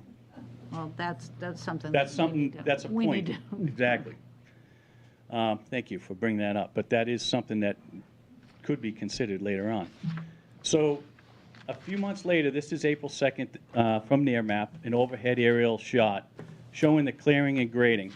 You can see on the northern side here, most of the sloping is done. The soil has been processed and stockpiled to be removed. The points of access are established. And then the southern portion has been cleared, graded, and for the most part, most of that soil has been removed by this point. Next slide, please. Here you can see in July, they did all the soil that was here and stockpiled is removed, well within the limits of the 1-year anniversary of this first earth removal permit. Hasn't expired yet. They planted some ryegrass, which you'll see later on in another shot that I have, and there's a little bit of soil left down here that's just being processed. Next slide, please.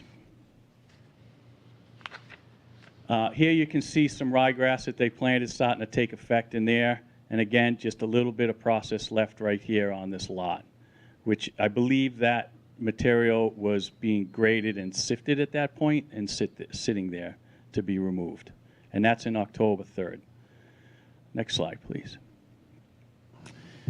Okay, so November 21st, 2023, I received the second application for an earth removal permit. This one involved 99,000 cubic yards of material to be removed at all these following locations right here. If you want me to read them out, I can. I don't know if it's necessary. I have copies of all this stuff. Does anyone want me to read out all? Okay. So I received that application on November 21st, 2023. Next slide, please. So, you can't really see that good. So, meanwhile, December 15th, 2023, there was a plan recorded showing a subdivision of these lots where the earth removal was done, right? This is Tea Kettle, and as this goes down, Modoc Street. This is 11 Modoc, just for reference right here. And so this subdivision plan was recorded. Next slide, please. So this permit for the second earth removal was issued January 31st. There was a lot of pressure because of timeline, just so everyone knows. There was a lot of pressure on me to issue these permits quickly because of the time frame needed to be at the beach and all the work that needed to be done. I will say exactly what I said. I really don't care about anyone else's timeline. I care about making sure this is correct, peer-reviewed, and responsibly done within the rules and regulations. It's going to take as long as it takes. And I'm sure the applicant will tell you that I'm pretty firm about that stuff because hopefully they come up and chat a little bit tonight.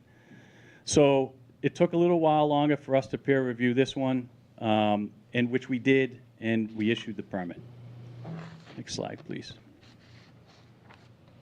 So you can see in, again, April, where the additional clearing in this, in this location was done. And then they punched through over to this section and cleared this out. So that's the first part of the phase, well underway. This is the access road on the way out, where they come in and loaded stuff. Material was stockpiled here, obviously for ease to move this stuff out of the way here. And they're in control of all this land. So next slide, please. You can see by August, most of that soil is cleared out of the way. The grading is done. There's a little bit more in the next slide that'll show that gets cut out of this area here.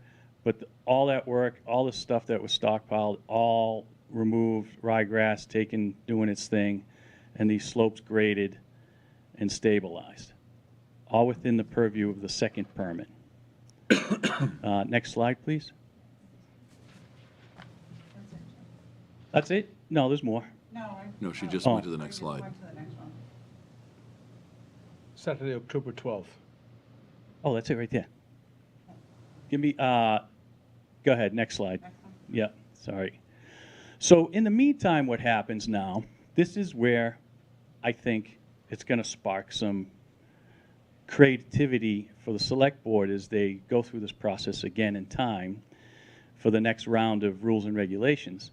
There was a request at the last select board meeting to a list of all the available permits that were on this project in our summer current, summer complete. So I've listed those from newest to oldest, in order that we've issued those permits. These lots down here, these last few, these are completed dwellings. These had nothing to do with the earth removal sites. But I just listed them because it was requested, hey, I'd like to see everything that's going on Modoc Street. Next slide, please.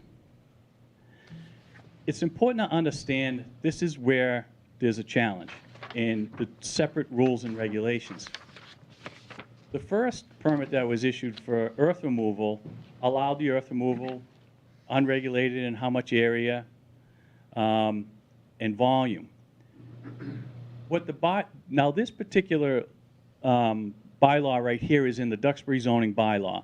It's under the clearing and grading aspect of the zoning bylaw.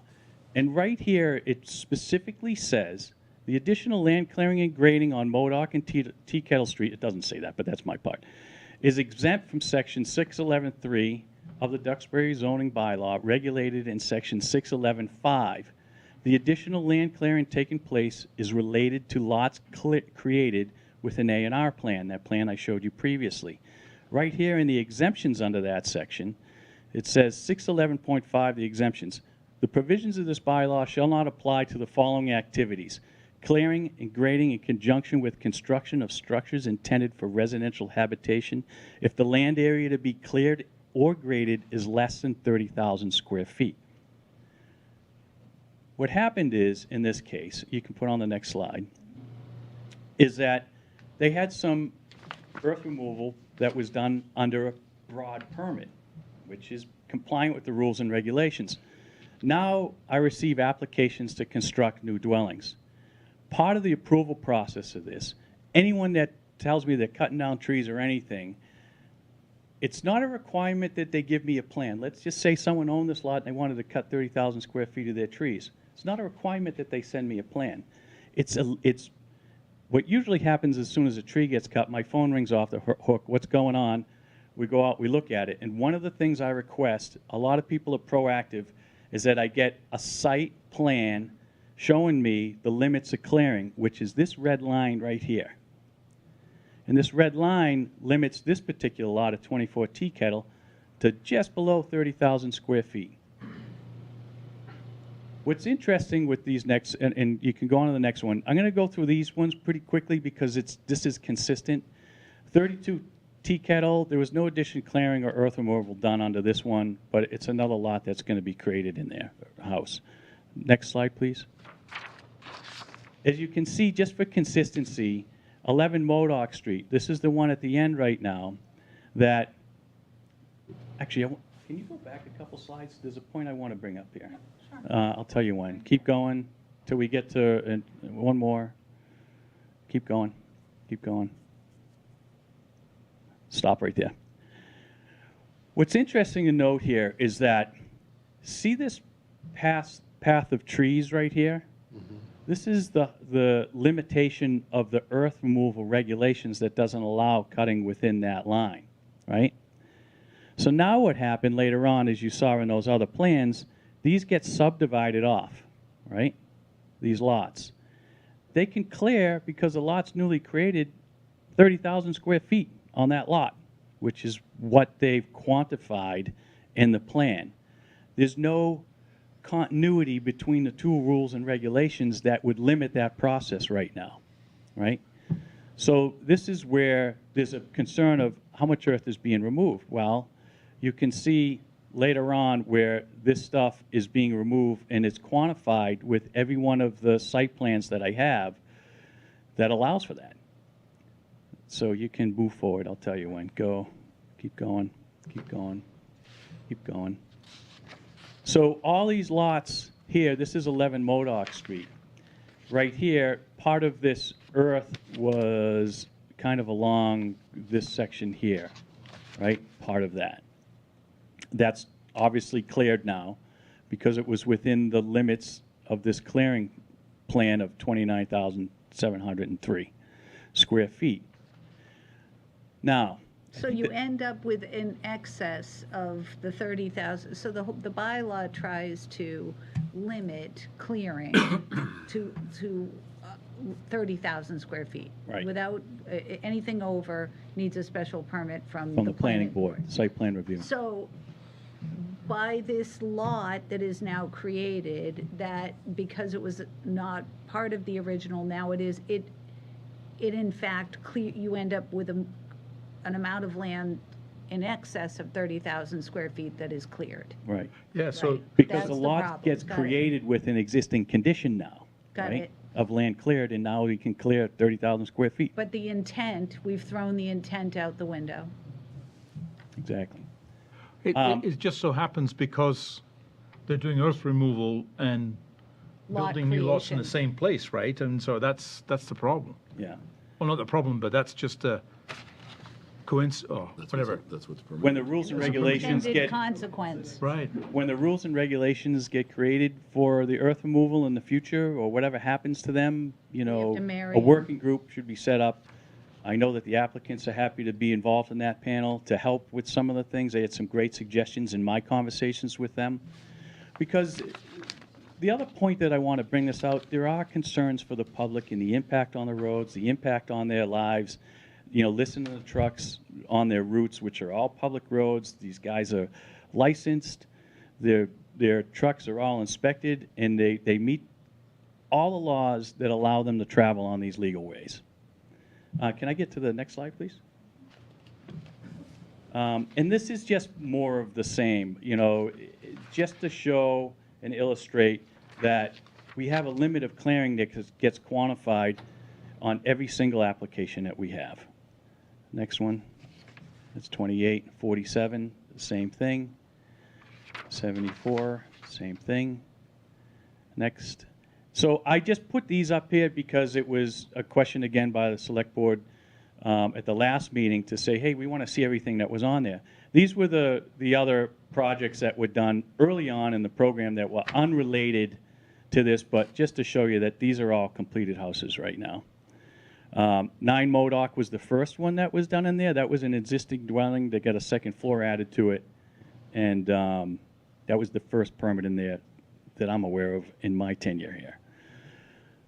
Next slide, please. So I issued a stop work order on the 26th. Why did I issue a stop work order? Well, I received complaints of the trucking. I listened to the public meetings. So I followed trucks around. Hopped in my car, followed trucks along the route. It was, unfortunately, the day that I looked at all this stuff, it was a day when we had all the thawing going on. And the problem that happens when you're dealing with a lot of earth like that is you've got a top crust that's melting and frost underneath. It doesn't allow water to go anywhere. So there was mud everywhere. There were damaged. It's pothole central. You can't do anything about that. But I issued a stop work order because I got complaints about the noise and the vibration and the nuisance. And part of the reason, my rationale for issuing that was I needed a pause because I wanted to quantify the land clearing that was going on 11 Modoc Street. I asked the applicant to stake the lot, which they did over the weekend, stake the limit of clearing, which they did over the weekend, so that I could go out and review that, which I did today, and actually removed the stop work order today. But I want to explain something about that. I had a lengthy conversation with Bo today on the lot and the concerns with the amount of material that was out there and the impact on the neighbors. So although it's not regulated anywhere, we had a conversation about limiting the number of trucks per day. And originally, he suggested 50, and then we talked that through, because in my thought was, what's the most efficient way to get this project completed? And then we had some more conversation, and it made more sense to limit it to 75. So there'll be 75 trips coming out of here a day. Again, it's a gentleman's agreement between the applicant and myself for concerns of the neighbors. It's not regulated anywhere. I have no limit. Other towns have regulations that limit it to 50 trucks a day for earth removal permits. It should be a consideration when the rules and regulations come in, just to minimize the impact. And I understand what people have been living through. These earth removal permits are getting a lot of attention right now, and they probably still will in the future, but it needs to have some more a working group to define it if that is, going to be the intent moving forward. The other thing about this that I want to talk about is the original intent in this obviously was to try and preserve the beach and the infrastructure associated with that. So that was the intent. It's a good use of the material. It's kind of interesting because there's some other rules and regulations. There's another suggestion that soil removed from the town may only be used in the town and not used somewhere else. That may be a good suggestion. I don't really know. We'll find out if the working group does its job. But there's something else I wanted to talk about here, and this has to do with the prohibited use that I cited here, commercial activity in RC district, earth processing within 100 feet of the grade. I put up that for one reason. That is a condition of the earth removal permits, that you can't do that operation within 100 feet of the road. But guess where it's not? It's not in the zoning bylaw. So the additional earth removal that's being done is done because there are going to be residential structures there. It's not regulated. So when I talked with Bo about this, he quickly got rid of the equipment from that area. And then in our conversation about this work was, can I bring that back? It's most efficient here. And I said, if you can bring it back, but why don't you comply with the 100-foot setback, just to get it further away from the road, which he obviously agreed to graciously and said, great, that's awesome. My understanding, and I'd love to hear from the applicant, is that he thinks the remaining earth removal that'll be done under those permits, not the earth removal permits, those are done and resolved with exception for some planting that needs to be done. I'm not going to limit them from stabilizing that soil. It doesn't make any sense to me. It's the only remaining thing, and a lot of that's going to be done because all these lots now have houses on them. It's not a standalone earth removal permit that's left and abandoned and someone's going to develop it later on. Now they're done through the development of houses, which all that stuff is going to be planted and graded and everything through the process. So I lifted the order. Bo tells me that he thinks it'll probably be 3 or 4 days of trucking. I think as long as weather, that's about right, right? And so I'm going to move on to the next slide. So this is what I saw, and I can understand why the neighbors are going crazy. You can see what the road looked like with the freezing and thawing that happened and the operation that they had. You can go to the next slide. I'm going to go through these pictures pretty quickly, but just what I witnessed. This is leaning towards 11 Modoc Street. This is that 11 Modoc where they were doing the additional clearing on this side related to construction of the property, the house that's going to be there, and not the earth removal permit. That work has been satisfied. Next slide, please. And again, just another view of what was close to the road right here. And all this was done with the intent, talking to the applicant, of being as efficient as possible to try and make the burden of this thing go away. Unfortunately, it was a lot of noise, and you can see how muddy these roads were and everything. Next slide. Just some more pictures of the same thing, different angles. This is just some soil that they're processing here, again, to be removed. Next slide. So Jim, all this work now is to do with the construction of those houses? Correct. And so what happens to that earth that gets removed? Where does that go? That's going to Duxbury Beach. I believe some of it's going to Marshfield under a contract that they have for beach nourishment. Most of it's going to beach nourishment, my understanding. Next picture. A lot of these are just different views of pictures, piles of dirt. Next one. This is a view just looking back on the road, which you can almost hardly see it because of, again, the freeze-thaw condition that happened in the mud that was created. I will comment that I drove by this the next day out of curiosity, and they did their best to get this road swept and clean and scraped up. I was kind of impressed myself because I thought, how are they going to be able to deal with this, right? It was kind of messy. But it looks so much different there today. Next. Again, this is just topsoil that's been scraped and will be processed once the houses are built, and they'll repurpose that material. Next slide. Repurposing the material at the site. On the site, correct. So that's what's going to be used for replanting and stabilization, the requirement to, after the sand is, that Some of that material will stuff, be yeah. used. But they are going to have to truck in other material? Not that No. I know of, no. I'm not aware of that, but they can. They could if they needed to. They'll probably, I would assume, maybe bring in some more topsoil and things like that. That's kind of a normal process in building. Again, this is more loom that's been scraped and ready, will be redistributed. General practice, just so everyone knows, I was a house builder, is you scrape the lot off, you stockpile the loom, you do your build, you come in and you repurpose all that loom, and then you put some good processed loom topsoil on top. That's kind of a normal good practice. Not everyone does it, but it's a little more money, it's a better product in the end. Next slide, please. These are just some more site pictures. Again, this is some topsoil that's going to be processed and graded and sifted and redistributed. Next one. This is just stumps that are going to be ground on the site, and they'll use a lot of that material for some of the slope stabilization that is up there. Next slide. Again, just another shot of the same. Next slide. Just another beautiful shot. And just, got a truck driving by. There were a lot of trucks that day. You can see 3 of them lined up right here, and this operation going on within 100 feet. It was an aggressive process.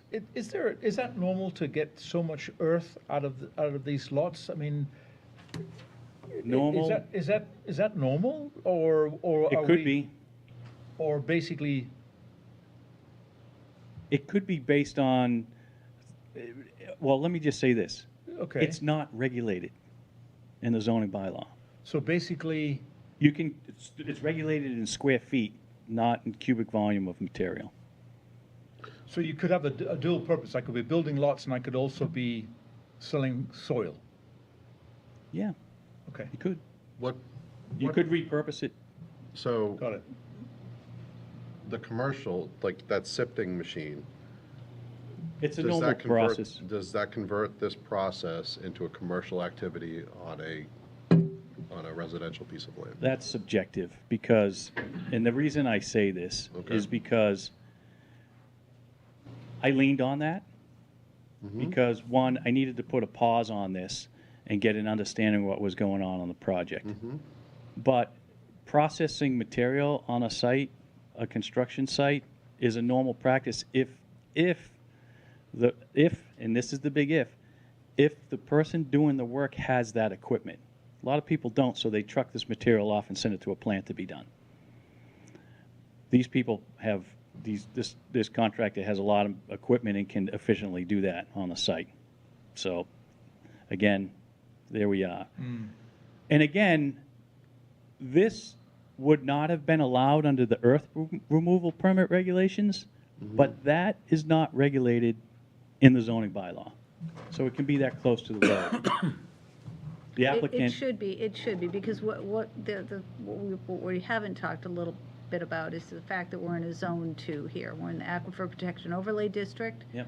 And there's a whole section in our bylaw that is much more restrictive in this zone for very good, solid, scientific reasons for groundwater protection. So, again, when we adopted these regulations, it was with the best of intentions, and clearly we are seeing that they need to be dramatically changed. Amy, but just to build on Amy's comment, right?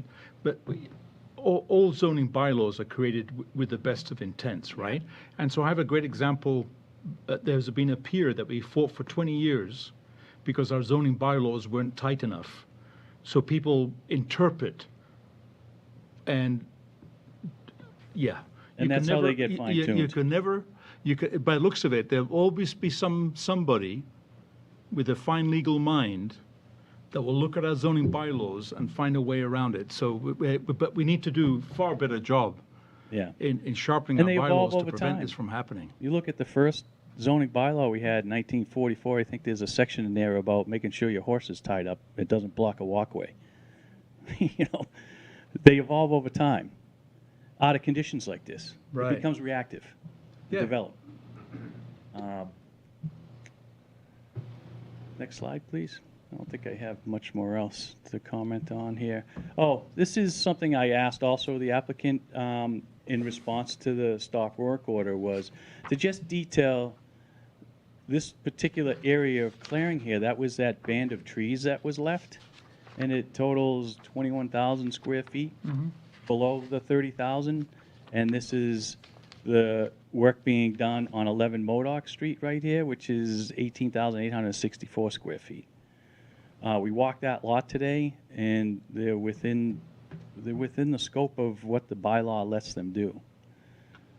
I think this might be my last slide. Yeah, it is. Yeah. I know that I've asked the applicant to be here because I thought that they might want to comment on this. I think it might be good to hear from them, but that's, of course, you know, where I'm at. But does anyone have any questions for me right now on this? I hope that I just provided with you a clear timeline of how this thing evolved and what it did, so that, you know, everyone in here hopefully has a better understanding how this process went. You know, in the end, there's 7 new houses that are created in there. It's going to be a dramatic improvement. The road has been improved. As a process of this, it's quite a different scenario than what was there. And I feel for, I know one person in this room that had a lot that was in the woods and quiet and everything, and it's very different now. That's unfortunately or fortunately the nature of development. So I can understand the concerns that this person's had with this, and you know, the applicants, I think they're doing a pretty good job on staying within the limits of what it is. As far as one more comment I wanted to make about the Aquifer Protection Overlay District. So the earth removal regulations don't allow you to clear within 4 feet of that. The zoning bylaw says 6 feet. I think we're at, what are we at, 9 to 15, right? To the seasonal ground high water level, or whatever they call that, right? And that was reviewed by Pat Brennan with test pits. There are some wells that they had some data that they submitted initially, so they could get some monitoring on what the water level is. So they haven't got close to that 6-foot limit on these lots. No, and I'm not suggesting that anyone has, you know, broken the rules, or I'm owning the fact that the rules are a problem. Yeah. And we need to revise them significantly. Yep. And let me just, and I'm sorry for asking this question. No. In advance. So we passed rules, this feel-good moment about supporting the beach and the sand there, you could see the dirt from the road, win-win for everyone. We never saw the permits. We never saw the request for permits. Did you anticipate this as you saw it like a couple of days ago with all this machinery out there and all this, when you approved these permits? I anticipated, in response to that, with respect to the earth removal permits, I anticipated that process would happen not within 100 feet from the road and not within 25 feet of each lot line. That's what I anticipated. It's a big undertaking to move that much Do material. you have questions about the volume here at all and about how much sand? Yeah, we discussed the volume. I guess a big thing that, you know, hindsight's easy. I know, and I'm being a Monday morning quarterback here, 100%. Yeah, you know, it's. I'm just trying to I figure guess out a better way to have the foresight to realize the total brevity of, or challenge that happened to the roads and the people that live there. I knew that I would be spending a lot of time on this. Yeah. That I knew for certain. But I didn't expect or understand, you know, 150 truckloads a day moving through that neighborhood. I feel I didn't very expect bad that. about it. Yeah. I And can understand, you know, the urge to get it done, but I think in the future to limit the number of trucks would be a really awesome idea. And to support you, and this is why I'm asking this, I think when we look at these regulations again, if we look at these regulations again. When we Yeah, look at the I mean, regulations. they're frozen right now. The fact that you were kind of on an island, I certainly would expect that at least some board, whether it's us or the plan, I think it would have to be us, sees this. Because We'll have a process. I think Yeah, we'll it's a build much that better into the process. rules and regs. So there's So got to if be you a had a- public process. If you had a question, a butters had issues with this kind of volume at the beginning stage, Yeah. that it comes before board in an open meeting. I think there Public- should be public some, meeting. there should be, does it make sense to have the public or the abutters notified? Absolutely. It's not in the Absolutely. regulations. They're all here now. I mean, So So- they've learned about it through the process, which Yeah. is a But- terrible But way. right. For now, one of the suggestions I've read is to, and I know this isn't the rules and regs and we can't require it, but is there any consideration, because I think the neighbors are getting, it's a double whammy where you've got the trucks trying to wrap it up at Tea Kettle and you have the DPW, everything is going by the same folks' homes. No, Is- no, They're they're not. going, no. they're Oh, not. okay, I thought it was. DPW is coming right by mine on Tremont. Is Tremont, is the DPW Going is going straight down to to the beach Marine. as well, right? The Okay, I point, thought the it was the point same where route. I you're was trying to- correct in some ways, because where the roads come together on 139 heading to Marshfield, There. that's, Caresville. Those people are That's the getting main the road. double whammy. Exactly. So what I'm wondering is, and there was a suggestion of a different route, and I don't know what that route is now. I don't know if anybody else remembers. Did you get the same? That was for that was the MoDOC work, right? Was to, rather than going down that, there's a shortcut, right? That you can get from West Street over to 139. They're Temple. using that, was it Temple? Yeah, I guess it whatever was a is, yeah. suggestion of trying to It's a- mix up the route a little bit to give these guys some relief. It's a fairly good question. I know that in a review for another project we had as a pre-construction meeting was for a 40B project, because there was a lot of fill being brought in there. We sat with the police department and we looked at what was the more main roads and least impact to the smaller secondary roads, because you've got 80,000-pound vehicle on these secondary roads. Doesn't make sense to put that on a secondary road from a point of public safety. So the main routes are what you kind of stick to, and trying to make it the shortest as possible. That's kind of the goal that goes into play here. Plus it destroys the But roads. what I don't know legally is how do you regulate somebody driving on a public road? No, you wouldn't. And again, I think It's that hard. the applicant, they're sitting here. If there was a alternate route, I would, and it Helicopter. would gain some relief for these folks. I don't. It's I almost have a over. feeling I think they the would only be good news is that willing. I think that they're really close to the finish line, and I'd love to hear the applicants so they can project that out and maybe manage some expectation that from the public. One quick thing, from what I understand, the DPW trucking aspect will end this Wednesday, so. Ends this As Wednesday. in day after tomorrow. Yeah. There's something. Any other questions or? No, it is 8:30, and I want to allows for public comment. There's plenty of people here that have been waiting for 2 hours now. So, Bo, did you want to jump up here and say something? Oh, Hey, but thank you, Jim. That was very, very Yeah, informative. it was Thank very you. good. Thank you, Jim. Yep, it does. Hi. It illustrates the problem. Mr. Boynton. Hi, my name is Bo Boynton. I live at 48 Russell Road in town. I'm also a contractor working under the name of Duxbury Construction Company. I want to give some contact info. I can be reached at my office phone number, 781-934-0000, and then my email is just bo, at duxburyconstruction.com. I just want to give some background. Starting on February 10th, my company began conducting 2 beach nourishment operations. The project volumes include 30,000 tons of nourishment for the Duxbury Beach Reservation and then 61,000 tons for the town of Marshfield. These sediments have been locally sourced in Duxbury.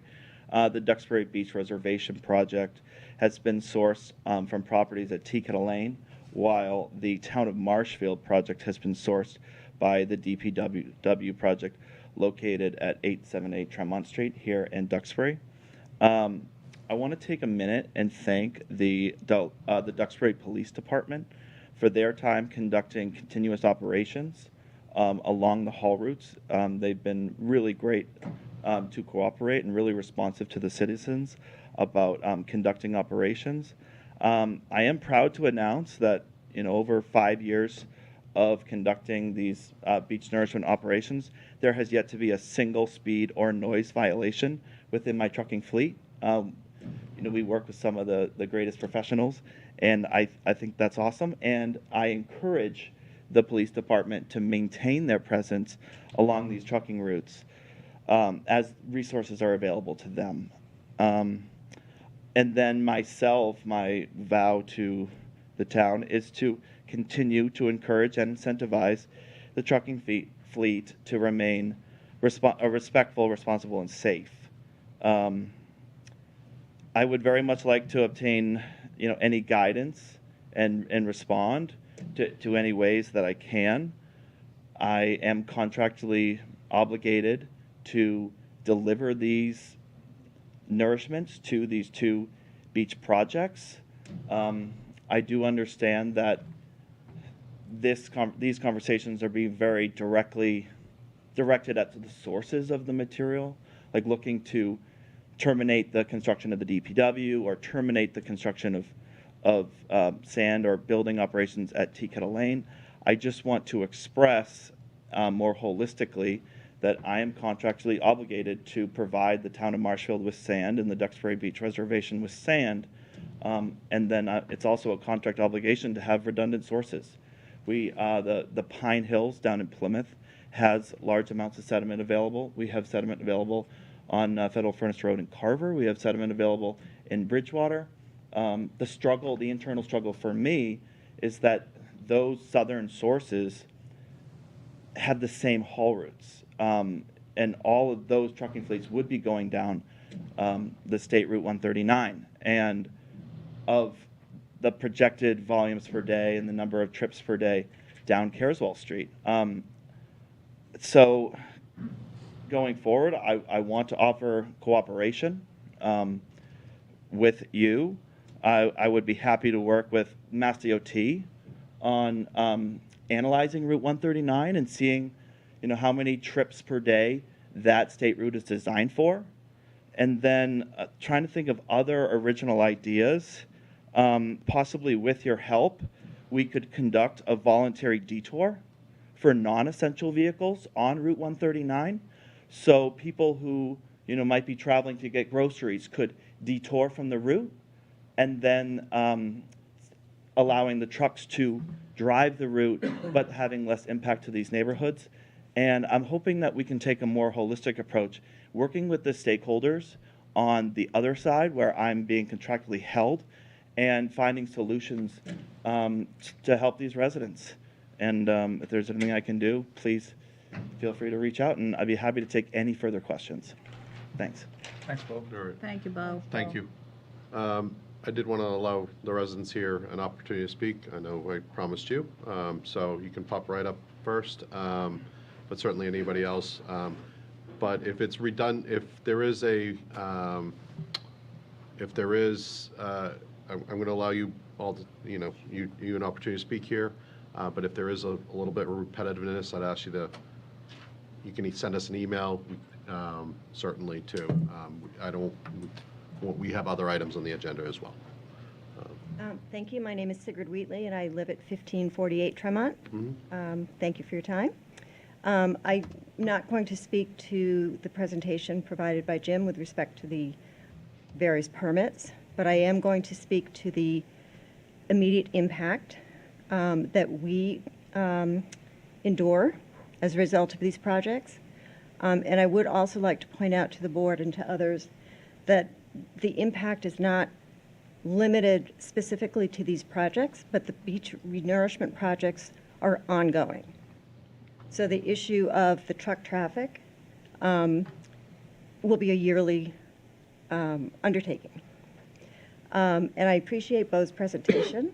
Bo has been responsive to me when I've reached out to Duxbury Construction and, excuse me, to Duxbury Police, because my concerns as a resident on the route for every single vehicle that comes through for the renourishment, whether they come from DPW or from the Modoc Tea Kettle area, come from my house. So, you know, the overall concern that I have is with public safety.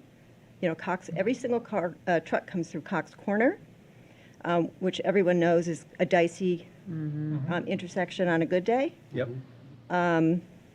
So hundreds of trucks every single day between, you know, 7 a.m. and whatever time they finish, 5-ish or so.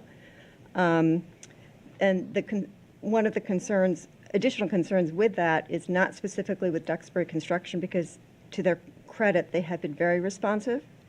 But they are not the sole contractors. They're the contractor for the beach restoration projects, but they sub out the transport work. So there are roughly a dozen or so subcontractors that they engage to haul all of this fill. And while Duxbury Construction is a good neighbor, they live here, they work here, the kids go to school here, all of that sort of thing. LMM Trucking, RDG Trucking, Morse Trucking, there's no connection to Duxbury. And it's those trucks that are doing jake braking. I can hear them coming around the They're bend doing from what? Marshfield. I'm sorry? Engine braking. Oh, Because they're coming so loud. fast, even with an empty, exhaust braking. right? yes, exhaust Yes, braking. got it. And they're not traveling at 30 miles an hour. I can hear them engine braking before they get to the intersection to come through before they dump the load, and when they have an empty load. And for me, that, you know, jake braking is prohibited regardless, and that continues. It was continuing today. And then the speed. And I've reached out to the chief on multiple occasions. He's probably sick of hearing from me. But, you know, the end takeaway there is they don't have the resources to have consistent patrolling. And while Duxbury Construction vehicles are very much in compliance with speed and, you know, noise levels are not obnoxious, the other trucks are not. And they're not, you know, they're not abiding by the speed limits. And there are patrols out there, but I haven't seen one trucker pulled over. And it may deter the speed infractions while the officer is sitting there, but as soon as they go, speeds are back up again.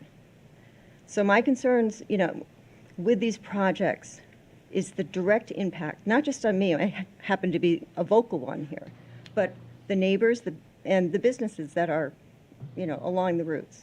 And so I think, you know, for permitting on a go-forward basis, some of this needs to be taken into consideration for that process.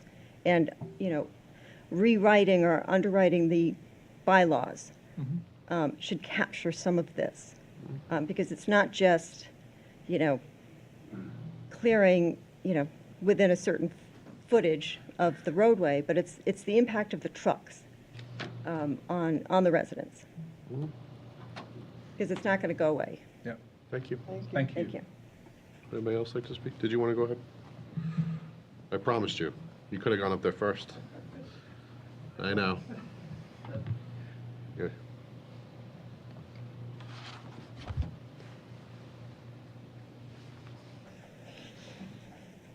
Good evening. I'm Stan Wheatley, 1548 Tremont Street. This won't be repetitive because I do want to respond to Mr. Wazalewski's presentation. Focusing first on Tea Kettle Lane and Modoc Street, there's a fatal flaw in his presentation. He's admitting that the Section 8 earth removal permit has expired. But he's coming in here and saying they don't need a Section 8 earth removal permit because they're covered under the zoning bylaw, Section 611, which has an exemption for clearing up to 30,000 square feet. And understand that's That's an area, that's not a volume. That's 30,000 square feet on the ground. It says nothing about how deep you're going to go. Right. There's an exemption for 30,000 square feet for an approved lot. But it's a mistake to say that that applies to earth removal. Section 611 only governs clearing and grading. It does not govern removal.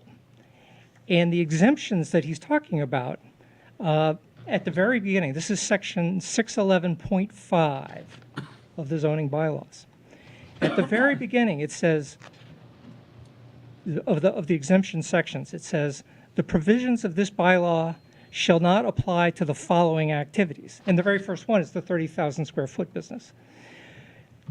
The provisions of this bylaw, 611, clearing and grading, that exemption does not apply to removal. Removal is governed exclusively by Section 8.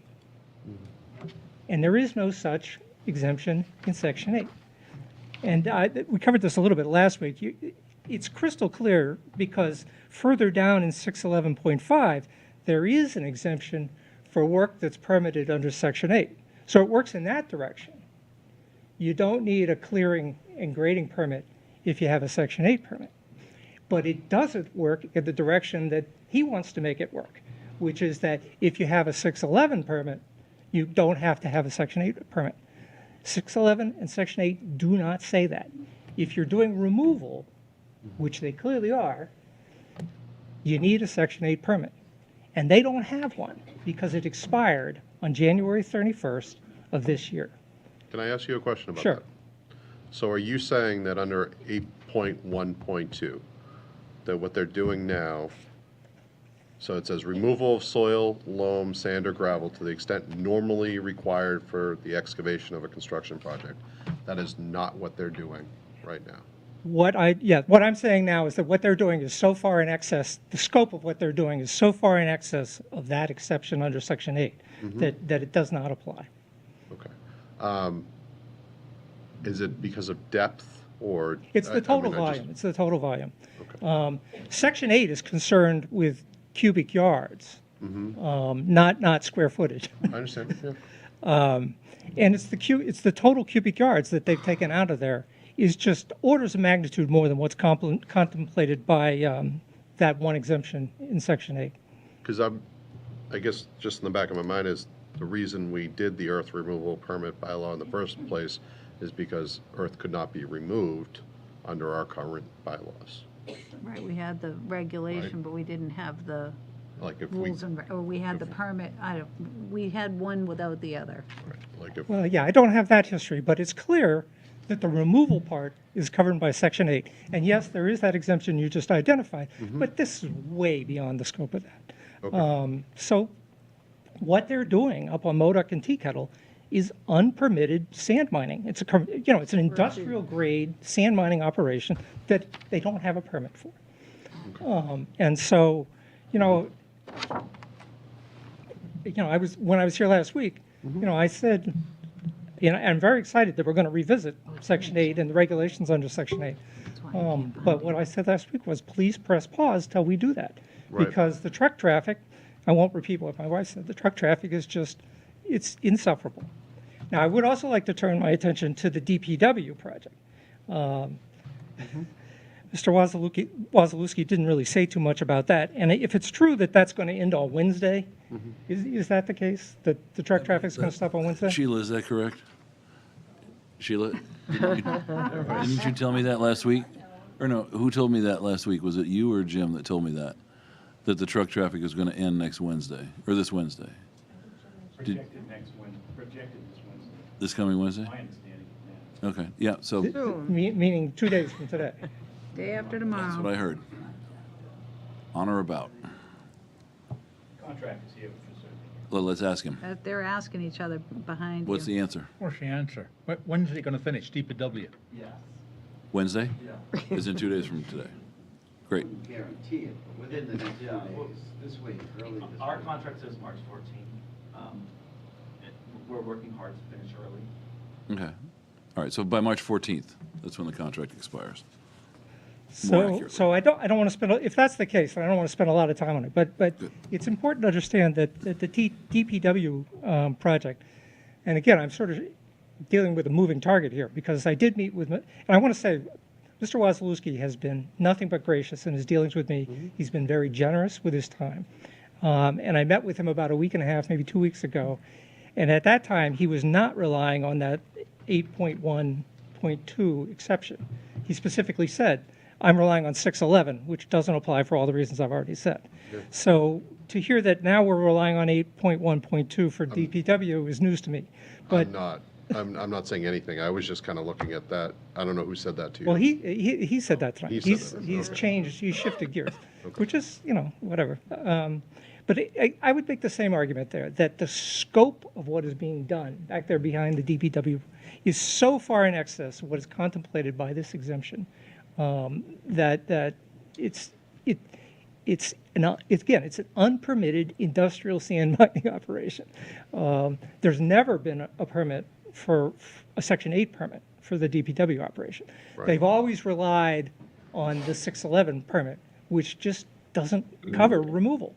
Yeah, and I just don't know what that normally language, Well, it could be different for a home versus a massive DPW facility. I understand that. And, that's something that I think needs to be quantified. Right now, there's nothing that quantifies the square yards that are taken out. There's nothing that quantifies the number of trips per day. And, all of those things, you say you can't regulate trucks on a public road.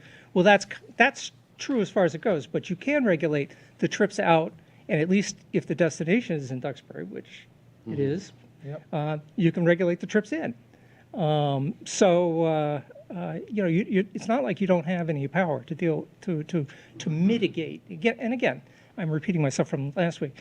We understand that a certain amount of trucking is going to go on here, but how do you mitigate the harm? And that's one way to do it. The final point is, it sounds like we're pretty near it being a moot issue with the DPW, but I don't think I have a handle on what's happening at Modoc and Tea Kettle. If there's a gentleman's agreement of 75 trucks a day, that's too much. It does. It's a lot. And right now it's not. It's well over 100 trucks out of DPW. So you take that 75 and you put it on top. You're talking about approaching 200, and that's one way, or round trip rather. In terms of the passes in front of our house, you're getting close to 400 passes a day. That's just outrageous. It's just not acceptable. Jim, do you mind? I have some questions on this because I'm a little concerned about this aspect, and I don't want to jump anybody else, but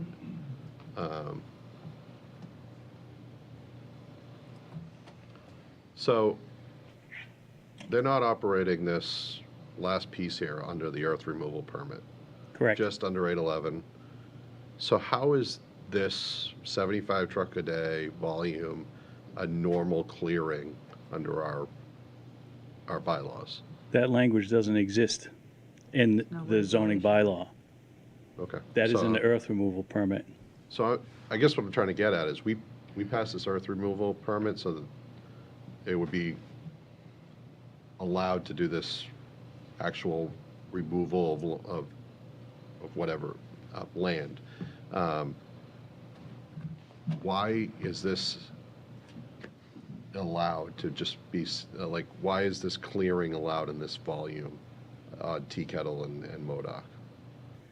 The That additional we wouldn't have been able to do before we passed the earth removal bylaw. No, that would be a different situation. There would be, let's just say hypothetically, since we're doing that there was no earth removal permit issued. Right. Yes. They would be limited to 30,000 square feet of clearing and grading and whatever that is. It is not defined that you cannot remove the soil. It's a normal practice to remove the soil. It is not defined in the zoning bylaw that says, hey, this is only for grading. It is not. So So they could grade And part of that grading is they need to remove excess soil. Yep. But Right? they got a truck out there with a sifter. Yeah, I mean, this is not grading and normal clearing. right. So. Well, I don't know. It's not reality in the is that- bylaw Just, that it's I don't- regulated. I'm To not- answer your question, Yeah. I think that I'm starting to believe that the absence of the rules and regulations that would allow this to happen was deliberate. I think that those did not exist because there was probably no big appetite for this type of earth removal. Again, we we saw a need, we were But this presented. isn't, they're operating outside of the earth removal permit right now. But, So this is, we're in, forget the earth removal permit. Would you have allowed this to happen?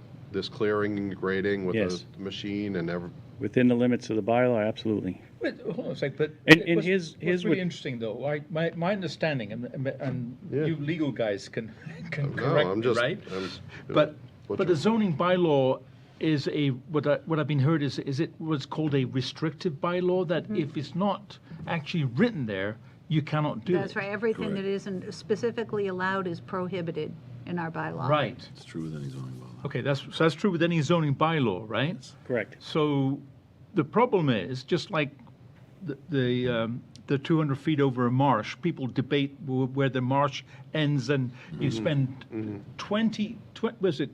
2 decades fighting over where the marsh ends.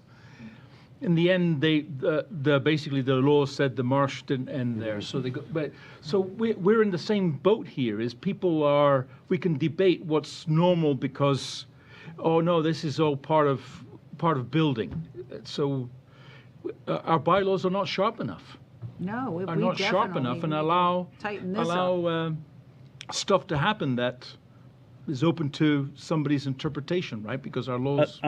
Just for clarity, I Yeah. agree with you so much. Again, as bylaws get challenged in different ways, Right. Clarity is born out of that. But just to let you know, it's really important to me that I am as clear as I can about my interpretation of it, Yeah. as well as the practice and how it's been interpreted in the past. I mean, there's several projects in town where earth has been removed from because of clearing and grading. I know of another one that's going to be coming down the road pretty soon, and it's within the scope of the zoning bylaw to let that happen. So what you're saying Hold on a is. sec, hold on a sec. Yeah. Well, are we? We have a moratorium right now. No, It's not an earth removal Setting permit. aside the No, earth yeah, removal. forget about earth removal. So we Yeah. have another permit, Lincoln Street. a permit that's allowed for They're construction. careful on Lincoln Street. And they're going to They're be 40 doing, Bs, but they're just like- basically pushing the envelope in terms of the intent, and they're going to be Destroy. removing sand and sending it somewhere else to the beach. Is that what I'm hearing? What are we referring to? No, you This said there tea was a- kettle, Modoc? No. You mentioned there's another project coming in. What? It's much smaller in scale, Okay. and it's, again, it doesn't mean anything until I actually get an application. I don't have one Oh, you don't in have one hand for right that one, now. okay. I got a question from somebody that wants to put an addition on their house. They get a hill next to it, and they can't put an addition on for their expanding family because there's a hill there. So they want to And, remove the hill. and here's an interesting thing about the Instead of zoning bylaw. moving, they moved the hill. They moved the hill. Well, we did that for the police department, you need to remember, and we also did it for the high school, middle school. We removed tremendous amounts of earth. I mean, the police department's a perfect example. That Here's- did not here's look like one that it that I was the just side of wanna a hill add. that we carved out. I'm sorry, Ray. So it's Just to not really uncommon. spin your noodle around, clearing and grading up to 30,000 square feet is good for 3 years. 3 years in one day, someone could come in and do 30,000 more square feet on their lot. By special permit from the No. plan? Oh, up to, right. 3 If it's years 30 in or- one day, they could clear more. All right, I didn't write that bylaw, I just have to enforce it. all right. Thanks, Jim. Thank you. I'm going to allow these folks up here to respond. Yes, Or thank you. speak. I'll be brief. Ashley Maher, 1 Modoc Street. I just fear that this might be the last chance we have a public forum on this topic.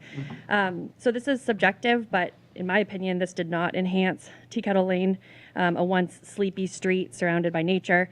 The lots were subdivided, and the plan for the Tea Kettle land was submitted before the second earth removal permit was issued. So the town knew that houses would be built on the same land that sand was being mined from, and could be an additional 30K removed, so knew that those limits could have been combined. I learned from a neighbor just today that years ago, when a resident of Tea Kettle sought to develop this land, there was public and abutters notice, there was public forum, and ultimately the land was not developed. As we all know, this time around, there was none of these things. I still don't understand why, and I'd love to know why the process was so different, just a mere few years apart. My issue was with the lack of oversight and enforcement. There are multiple drainage issues on our road, non-existent survey markers or boundaries, litter all along the work areas. MODOC is a private road too, so I'm not quite sure how all of this trucking volume is allowed on a private road. There's a telephone pole in the middle of Tea Kettle Lane. I'm shocked that there's not been multiple accidents by this point. A stop work order now, it feels like a charade, kind of offensive. This work has been going on for years and it's basically done now. For years, I've been trusting that there was oversight and enforcement, naively so. And I urge the select board to resolve the multiple conflicts of interest on town boards and committees. These are not conflicts in appearance. They are actual direct conflicts of interest that could help prevent this from happening again in the future, because I think we've been taken advantage of, and to an irreversible degree at this point. Thank you. Thank you. Go right ahead. Sir, you can go right behind her. Good evening. My name's Tess. I live on Tea Kettle Lane, actually, with Jim's slideshow. If you pulled it back up, that was my front view out of my front door. I just want to say that there's never been any notification of abutters, not from the town, not from Jim, and not from Duxbury Construction, who also has, financially, they're in the family owns the land that the sand is being mined on. So there is, I understand there's a contract, but there is a conflict of interest there that perhaps there's another gravel pit that they could source the sand from to complete your obligations rather than a residential neighborhood. As was previously mentioned, the A&R plan, I understand, was submitted and approved by the planning board in October of 2023. The first earth removal permit, I believe, was granted shortly thereafter. So, this wasn't something that wasn't known when the second earth removal permit was submitted. I think there's been some creative splitting of the lots at certain times to allow additional mining. I know I had a conversation with Jim because there are no active permits. The earth removal permit did expire at the end of January. I know we're relying on the earth removal, sub-bylaw that says that it's, in conjunction with, residential home building. Well, there are no building permits currently issued on the lots that the sand mining's been taking place the last few weeks. So I don't really understand what permit there is, because earth removal by any other name is earth removal. I mean, and it's following the plan and the plot and the map that was, stated that they're taking sand from Tea Kettle Lane and bringing it to Gurnett Road for the beach. So if one required an earth removal plan with the site, why does one not require any permit? It's the same thing that's going on. They're removing earth from one location and putting it on the beach to fulfill a contract. I understand that there were studies done. There was an engineer brought in. I actually pointed out to Jim on February 6th that they had constructed a road parallel to the existing lane, and it was closer than 100 feet from the road. These earth removal operations, you can't even imagine the impact that it's had on our lives. I'm unable to work from home. The trucks are arriving prior to 7 a.m., despite what the rules and regulations state. I mean, I feel for the people on Tremont Street that are dealing with this truck traffic from both projects, but you can't imagine what it's like to wake up to 10 tractor trailers outside your home with no notice. Just diesel exhaust, air quality, there is no thought to public safety. It's a private lane. It's not a public road. So I don't know what we can do about it on the private lane, but I know that a lot of my neighbors are in agreement. There's young children. It's very dangerous what's going on. You can't walk. I think what we're not mentioning is that it abuts an aquifer. It is an aquifer overlay district, and there is a potential well site there. There's been some drainage. It abuts conservation land. There's been runoff going into wetlands. We mentioned the drainage just from this project and the A&R and the road plan that, we've all been impacted negatively with drainage in our yards, flooding. I don't think there was a lot of oversight in many elements of this project, which is a larger project for Duxbury Construction and their family members. I would just ask, that we really look at what permit are we allowing this work to take place, because there are 2 industrial sand sifters. I mean, I'm not a construction worker, but I could Google about 10 different pieces of equipment that have been utilized. John Deere's, excavators. Like I said, there were 2 different sifters. One, it was 10 feet from the road. It's spittling out sand, rock, gravel. My house shook. I've had, glass wares break from falling off counters. It's unimaginable. I pray my foundation's okay for my house, because, it's actually inhumane what's been going on. And I don't know if it's because we're tucked in on a private lane and people don't know, what's going on back there, but there's no way that you can tell me that that's commensurate with normal development of a home or a neighborhood. And with no building permits and no homes being constructed right now, it's pretty obvious that this is just a continuation of the expired earth removal permits. So, Jim, can I ask you a question? Is there a construction permit for homes there? Yes. Not on the lots that are currently being mined for sand, no. Can we make that clear? This is, yeah, please do.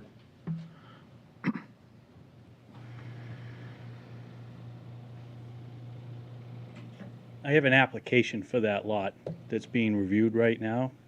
The zoning bylaw does not limit anybody specifically from clearing or grading their lot.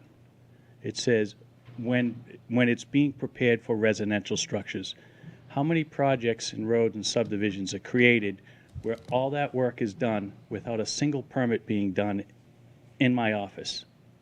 Many. It's a normal process. I'm getting confused, right?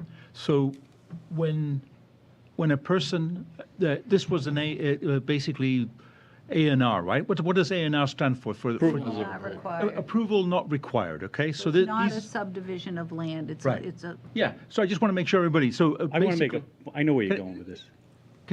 let me just, Sorry. so this is basically approval not required. According to our bylaws, approval's not required.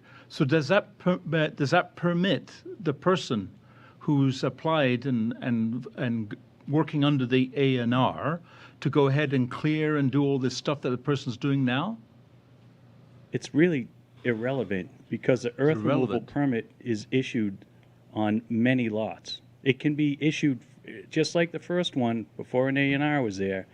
The earth removal permit could be issued on a parcel of land that includes lots, which we had permission from those folks that is allowed within the regulations. But it expired in January, so what are they doing now? So what they're doing now is they're removing land based on applications that I have for, and most of it's permitted, for residential structures to be created on those lots, based on that A&R plan. There's obviously, we just need this clarification because there's an assertion out there that we, the select board, and you are not doing your job and allowing work to continue without a permit. You need to make it really clear, is there a permit to do this work or not?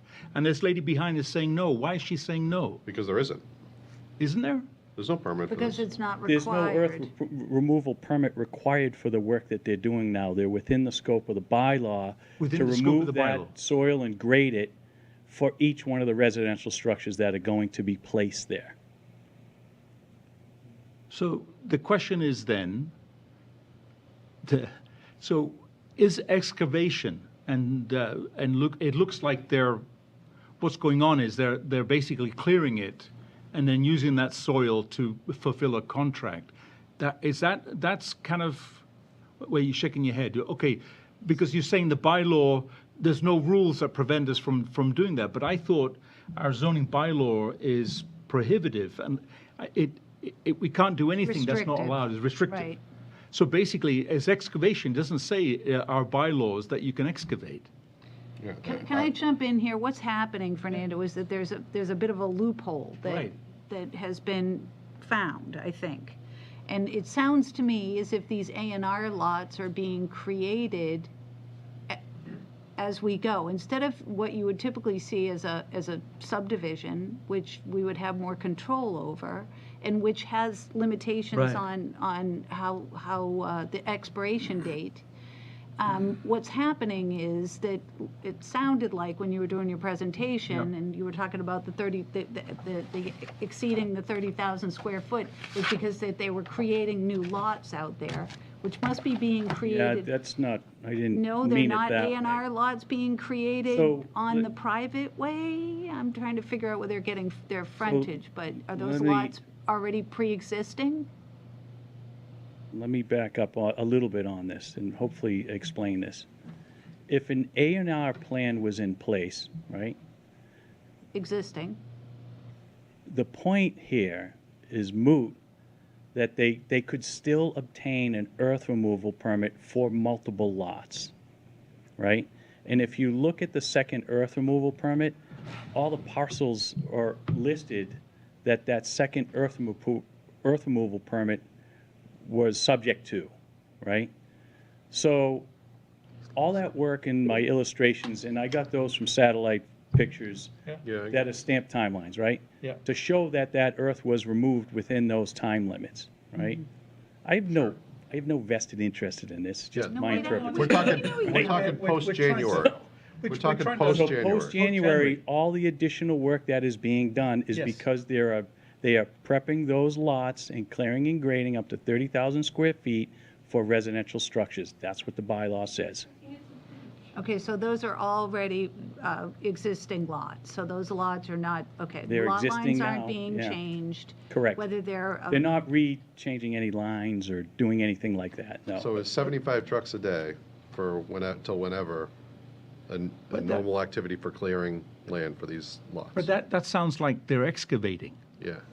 They're excavating. And excavation So is that part is of not clearing a- and grading. How is that an allowable use A of lot land? of stuff. How is that allowable under our bylaws? It's in the bylaw. No, where? Clear- You can excavate and have a commercial activity on residential land. I don't know where that is. Nobody's said that tonight. So, That's where I think we get into the slippery slope, is If where does it become a commercial activity in a residential compatibility zone? Exactly. because if this was clearing, they'd be done. Well, let's think about this a Well, if it's clearing, you a still little have to get differently it for a out. second. I know. If there's an activity and someone's building your house, that's not a bunch of Amish workers doing it, it's a business, right? Is that a residential activity? This is No. true? Okay. It's an activity associated with the construction of homes. Yeah. The gentleman behind you has been, Hi, I'm Jim Murphy on Barnesville Lane. I just want to say thanks to all of you for putting up with this no, presentation tonight and all the people speaking. I mean, I was chairman of the board in '97. Since leaving, I've tried to keep my mouth shut. Here you are. welcome. I found that, I really regret the things I didn't say. So, to me, this whole thing started with the A&R. And that's where the root of the problem is. Yeah. Because it's a state override, again, of our bylaw. And because of the A&R, I mean, when it first started, I went to town hall, I sat and I listened, and I was basically told we have no control. That the A&R governs, and it's state law, the town is out of control. And there was no subdivision plan even applied when the A&R first went in. There were circles on the area that said this is about where we might locate a house. My biggest problem is the notice problem. I am within 100 feet. I'm blessed by some pine trees, so I can't see what's going on, but my neighbors at 13 Barn Swallow, they're in a fishbowl now. So I don't have a personal problem, but I just would like someone to you need to take a better look at this, is what I'm saying. And I would suggest that if you create someone to look at it, that it not be in deference to Freeman and Bowe, not them. Because that gives the appearance of foxes in the hen house to everybody. And that would not be good for the town. I appreciate these guys because I know how much work they put in for the town and how hard it is to get people to volunteer for the jobs that they do on a regular basis. But I just think you should be careful about who winds up on this committee and what they have to say, and whether they're commercially involved in the town. Because the appearance of conflict is very strong, and I think it's upsetting to people. Yeah, we haven't set up any committee yet, and certainly every committee member and board member in town is required to abide by the conflicts of interest laws. We've encouraged, as recent as last summer, that all of our committee members take the conflicts of interest laws. So, you know, it's something we care about deeply here. But we've set up no committee here yet to discuss this. Right now, Amy McNabb's working with Rainey Reed and Jim to work on these bylaws, but nothing's been set up. I did want to just speak on the conflict of interest stuff. To be transparent, I'm on the Water and Sewer Advisory Board. I'm on the Coastal Resiliency Task Force. I'm on the Duxbury 4th of July Committee. And I'm on the Open Space Committee in town. I care very much about this community. I'd be happy to step down from all boards immediately if that's what you wish. I volunteer a lot of my time, but if it's a detriment to this town, I'd be happy to step down at any time, and I hope I'm approachable in that manner. Thank you. I think you took my comments the wrong way, Bo. No, And I have no qualms with you being and giving the service you give to the town. I just think you need to be careful about conflicts. That's all. Correct. If I could kind of bring this back a little bit, I Sure. don't think, you know, we live in a small community.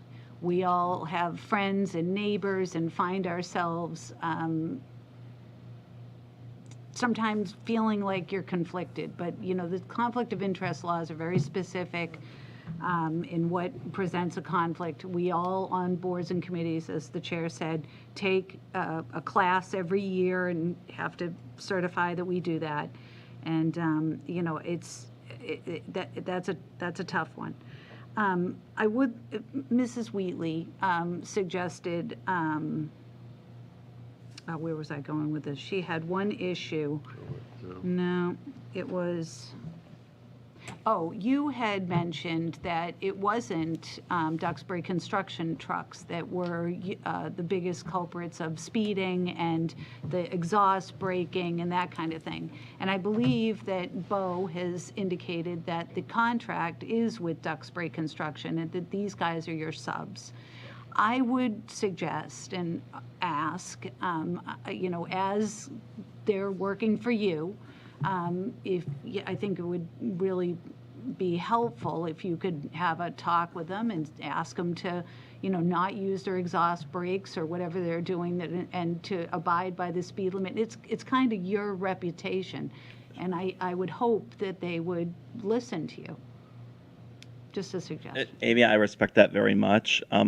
And then a lot of this discussion has been about future, and I would be happy to voluntarily ask them to not use their engine brakes. As a truck driver, an engine brake is a nice tool for slowing the truck down. It's a very effective braking system.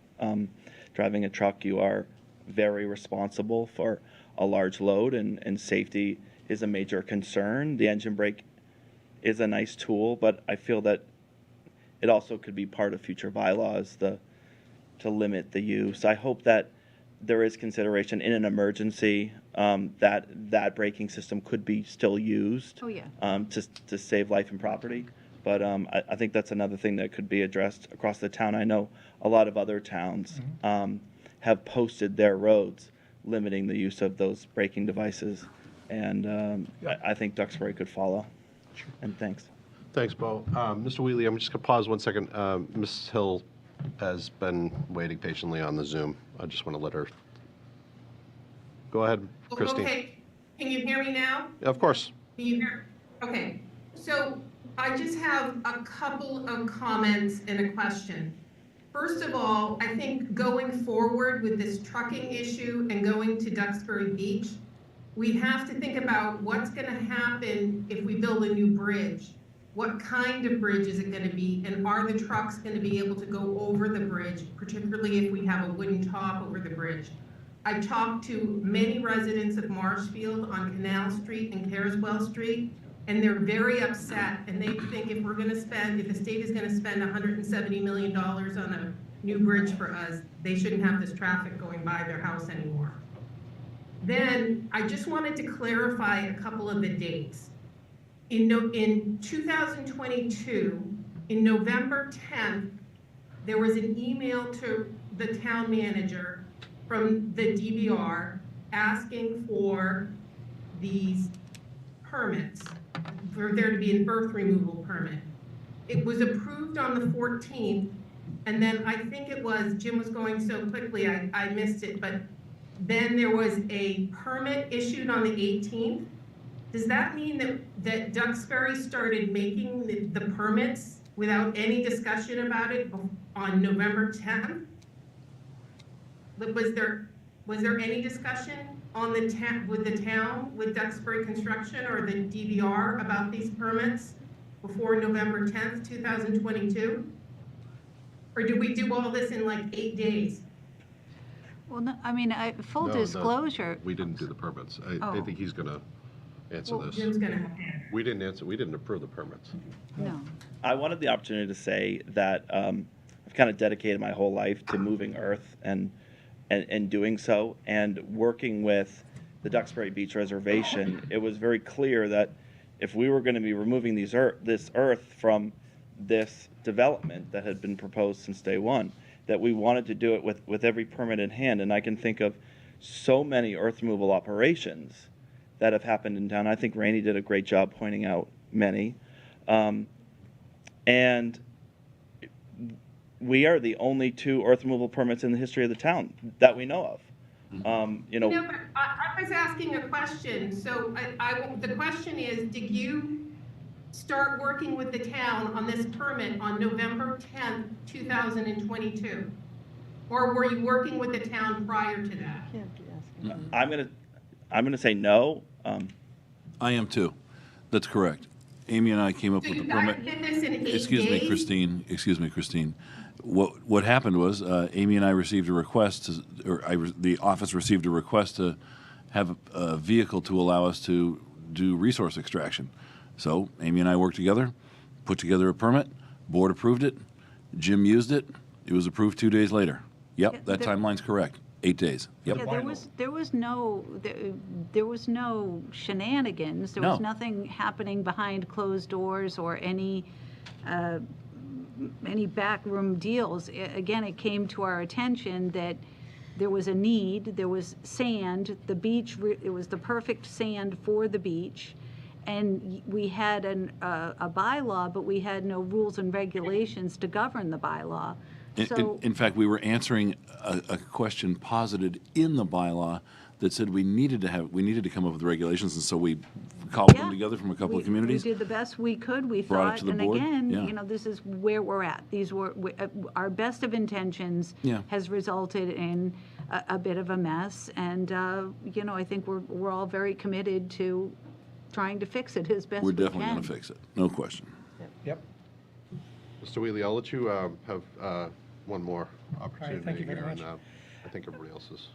I just want to address there's been a lot of discussion about A&R permits, and I want to make sure that the board understands that that's a red herring. It's completely irrelevant, okay? What the A&R subdivision gets them is the right to clear and grade. No, I agree. We I understand. Up to 30,000 square Yeah. feet. Yeah, It understand. does not give them the right to remove Correct. No. anything. Yeah. Well, That used to be the way it worked, but now that we have this removal regulation, there's a new sheriff in town. And now you can't remove anything unless with that the 8.1.2 exemption. Other than that, you can't remove anything without an earth removal permit, which, again, they do not have now because theirs expired. I share your concern, sir. Yep. We understand. Yeah. Oh, sorry, Chair. By the way, Mike, her hand is still up. I really don't want to extend your evening here, It's fine. but It's gone. I want to make a couple of quick points. The Whateleys did contact me 3 years ago, initially and several times since. And we have actually taken trucks out of the fleet because Bo and I felt their exhaust was too loud and had them upgrade them before they began driving again. But I'm having a hard time correlating the beach nourishment with the earth removal on tea kettle. We were awarded the contract to do beach nourishment for the town of Marshfield and do beach nourishment for the Duxbury Beach Reservation. Okay. If Tea Kettle Lane didn't exist and the Duxbury and the town barn, the DPW didn't exist, there would be the same number of trucks going by the Wheatley's house every single day. There's no other way to get there. Maybe if we build the $160 million bridge, we can go down Powder Point Ave, but I don't expect that will ever happen. And Duxbury's going to have to do some beach nourishment in front of the wall in order to continue getting federal funds. So somebody's going to be driving by the Wheatley's property in order to do that. When the Wheatleys first reached out to me, they indicated that the trucks were shaking their house. And where the town of Duxbury paves up to the town line and the town of Marshfield paves up to the town line, there's a bump. So I'm kind of suggesting it might not be a bad idea to fix that bump, and then it will stop shaking their house. As far as Tea Kettle Lane goes, that street was a mess. There were 40-degree slopes and hairpin turns, and it was just a nightmare. And Bo has done a heck of a lot to improve that situation. There were ambulances up the end of the road that got stuck in the snow and couldn't come out because the roads were so steep and it was a 7.5-foot cart path. He has paved the road to 20 feet wide. In the first earth removal permit, he raised portions of the road 7 or 8 feet and lowered other portions 7 or 8 feet and made it what it is today. I don't know if you guys have ever been out there prior to the work he's done. And most of the neighbors, the people at 13 Barn Swallow and 3 or 4 homes on Tea Kettle now have a backyard because of the work he's done. And they have a nice street, and they can 2 cars can pass going in and out on both Tea Kettle and Modoc Street.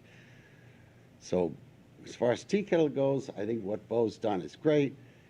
And believe me, I've been moving dirt for 46 years now. And as part of my normal operations, I take dirt out of one person's house and I bring it to somebody else's house every single day. Okay. I'll take, and if we talk about all the other projects similar to what Bo's doing, Hawthorne Hill, everybody saw that go out, and that was hundreds of thousands of yards of material. And all of the subdivisions, Ice House Lane and the subdivisions on Elm Street, they took hundreds of thousands of yards out of there. This is what's done. If you think about creating some regulations to limit the earth removal, it's got to be more than a swimming pool's worth. And I'll let you go with that. Thank you. Thank you, sir. Freeman. Looks like Christine Hill has continued with a raised hand. Is that correct? Yes, I just have one question. I just wanted, well, first of all, I wanted to say that I've been reporting on this. I've talked to Freeman about this several times, and he's been very responsive about the specific information he's gotten about the trucks. And then also I went out and looked at them, and most of them were doing a good job of going under the speed limit and not being noisy.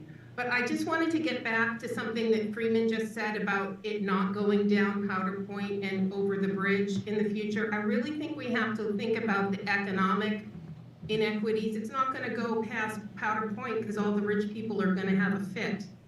And people in Marshfield are mad about that. And I just think you have to think about that in the future. That's it. Thank you. All right. Thank you very much, everyone. Thank you. Appreciate speaking up and your information, Mr. Wozlowski and everybody else. 30 seconds. All right, 30 seconds. I'm going to time you. Rich DeAngelis, 12 Barnes Hall Lane. When is it over? Like, when do we move out all the equipment? 12 Barn Swallow Lane, I'm on the back corner of our lot. We look down at 13 Barn Swallow Lane. Done in the next 2 weeks. And that equipment's moving out. Like, I don't have the trucks, and I feel bad for everyone here that has the trucks. All we have is we have the loading of the trucks and the trucks rolling in and rolling out. We've been in our house for 20 years. My in-laws were there 10 years before, 30 years at that lot. This project, in my opinion, has just snowballed so far out of control. It's ridiculous. I'm looking down where I walk my dog, where I used to have a tent up there just for fun during COVID with my kids. And I'm looking down at like a mini Grand Canyon. Like, this whole clearing and scaling or scoping or whatever we're calling it, the excavation part of it, I'm talking 25, 50, 100 feet with pines on top of that. Like, it's been carved out. It's never ending. So when does it end? When do we move out the trucks? When do we move out the graders? When does the noise stop? The lots are the lots. The buildings are going to go, the houses are going to go up. I do have some foresight. Like, I can see that it will be beautiful in the end. But like Jim had mentioned, and he was super kind to us, like, these are some beautiful shots. I don't think anyone in this room thinks that those are beautiful shots. Like, what it was beautiful to us. And now it's not beautiful anymore. It's gross. And it's disgusting. And it's sad. And it's really hurtful to the people that live there to say that it's beautiful and it's great and there's no regulations and there's no limits and what are we doing here? And it's so much confusion. I was in a butter. I wasn't notified. Our neighbors came over with a bottle of wine and said, hey, we're going to take down some trees. And I was like, oh yeah, well, you're going to tell me what I'm going to do with my land, so take down the trees. And then I think that, I don't know for a fact, but Freeman and them, there's some sort of relationship, and they cleared out all the trees, and I don't know who benefited from that, and where the trees went, and sold, not sold, and the beach was sold, and the earth was sold, and it just seemed really confusing to us. And now my neighbors, my whole landscape is ruined, and my neighbors have the backyard that looks, in my opinion, ridiculous. It looks like a driving range. It looks like a drive-in movie theater. And it's like the biggest backyard I've ever seen. Yeah. And it abuts mine, and it's gross. And I'm sorry that I'm frustrated. I waited to the end. I didn't want to say anything because it's just hard to hold back, but it's really, really sad to me that this has happened. So I'd love to see some end to it. I don't know how it happened. I don't know how I wasn't notified. And it's just... There is no, to be fair, it wasn't anybody dropped the ball or didn't do it. This process does not agree with you, Amy. include There was no notice. collusion. I'm not saying people were... I just think it has snowballed No, and we way get it. out of control. And when does it end? And those pictures that were taken, like, those pictures look good. It doesn't really look like that. Like, I walk my dog every day and I look down and there's just piles of rocks and things, and they're keeping it as neat as they can, but the scope of work and the amount of earth that's been being removed, with all due respect, I just think is ridiculous. So that's just my 2 cents. I had to throw it in. I apologize to keep you. You waited here all night. You're Thank allowed you. to speak. All right. Thank you very much, everyone. I'm sorry that this Could is... I ask Jim just 2 questions that may help here? So for a regular subdivision, there's a expiration date. You have to build it out before a certain amount of time or get an extension from the planning board. There is no, right now, these building permits, these lots can sit, but there is, so that's my question. Is there any kind of pressure on finishing this? And there is, as part of our current rules and regs, the requirement for planting, some type of plantings. Where are we with that, and could we make sure that gets done so that maybe this place could look a little bit better? Okay.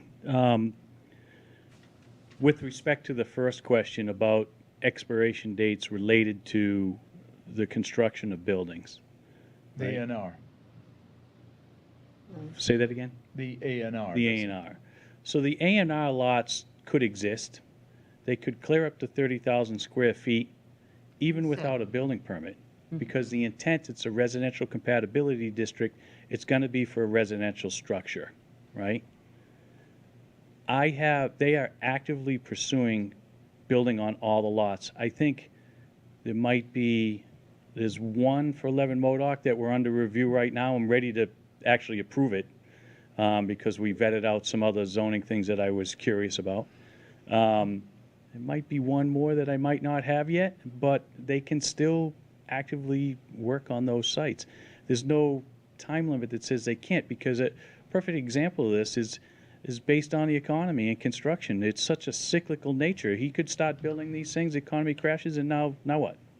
Right, okay. They sit in that condition. So, but with respect to building permits, a building permit expires after 180 days if there is no action on that building permit, right? If there's action, they dug a hole, they're putting in a foundation, the permit is still good throughout the entire length of that building construction project. What about the replanting? Because I know that multiple permits you had listed as not closed or not. Correct. So is it that these last replantings is what is holding that up from being closed? Exactly, and the stabilization. So that's weather dependent. The plan right now, when I talk with Bo, is that they're looking to do that planting in April, right? Once the weather clears out. I suggested, well, should we, notify the public that it's going to be April, May, because weather could be a big factor at that time that could delay replanting and stabilizing the soil. So somewhere between April and May. Now, when that happens, the planting, we're going to review what was proposed. Our third-party engineer is going to review the final plan to see that that's consistent with what was proposed. So that plan, that replanting aspect is supposed to happen in April and May. Now, the only thing that challenges this now is we've got active construction sites going on. So it isn't going to be a finished product until those houses are done being built. But with respect to the sloping and grading on the earth removal and the stabilization, that will be done. Thank you, Jim. Thank you. Thank you, Jim. Jim? Thanks. All right. All right, thanks, everyone. I'm gonna, do we have, You don't need her. I sent her home. I was hoping somebody would tell her. Why don't we whip? I'll show you. This is real easy. You'll like it. So we're going to discuss and review vote recommendations on annual town meeting warrant articles. We're going to start with 19. I'll be in touch, Jim. Thank you. Thanks, Jim. Thank you, Jim. Thanks, Sheila. Thank you, Sheila. With regard to Article 19, the CPC construction of the Harbor Walk, that is one that the CPC will be voting on Thursday. So with that, I suggest that we talk about it on Saturday morning. Okay, because I forget, we were kind of questioning the suit. They're working on prices. Yeah, they're working on prices and material, so Great. they're working Thank through you. that. So we'll do that Saturday. Yep, with regard to Article 21, the CPC design of the Steel Athletic Complex, Visitor seating section. the school withdrew their request for that, and the CPC voted on Friday to recommend indefinite postponement, which I recommend to you the same. And that was, we hesitated on that one because I think Fernando was asking for a more total project cost. It was just for Correct. design. Instead of design and Yep. review. Yep, Okay. correct. Okay. Do you want to, we can do a vote on that? Yeah. So moved. Vote to IP. Could I get a second? Second. All those in favor? Aye. Aye. With regard to Article 24, the Coastal Resiliency Task Force, no one's here for that, so that would be a Saturday morning one as well. Why does that have to be Saturday? Oh, do you have, we have a We have a liaison? liaison. Sorry, I was looking for Lenore, forgive me. I know, I told her she didn't need to come because it is late. They voted this afternoon to recommend IPing. Okay. There you go. We'll take a motion to. So moved. All right. Second. All those in favor? Aye. Okay. And with regard to Article 25, well, We just talked about IPing. yep, you talked about it, now you just need to do it. Motion to IP? So moved.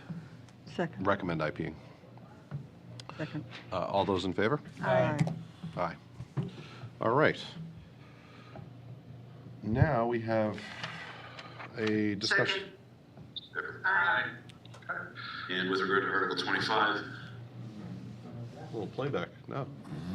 All right, we have That was a, weird. We have a discussion and review of letter to legislative delegation to preserve and codify current municipal remote meeting options expiring as of March 31st, 2025. I think we all know what that means, but if you have a quick summary, you'd like us to know what we're signing, I'm happy to do that for the public. Yep.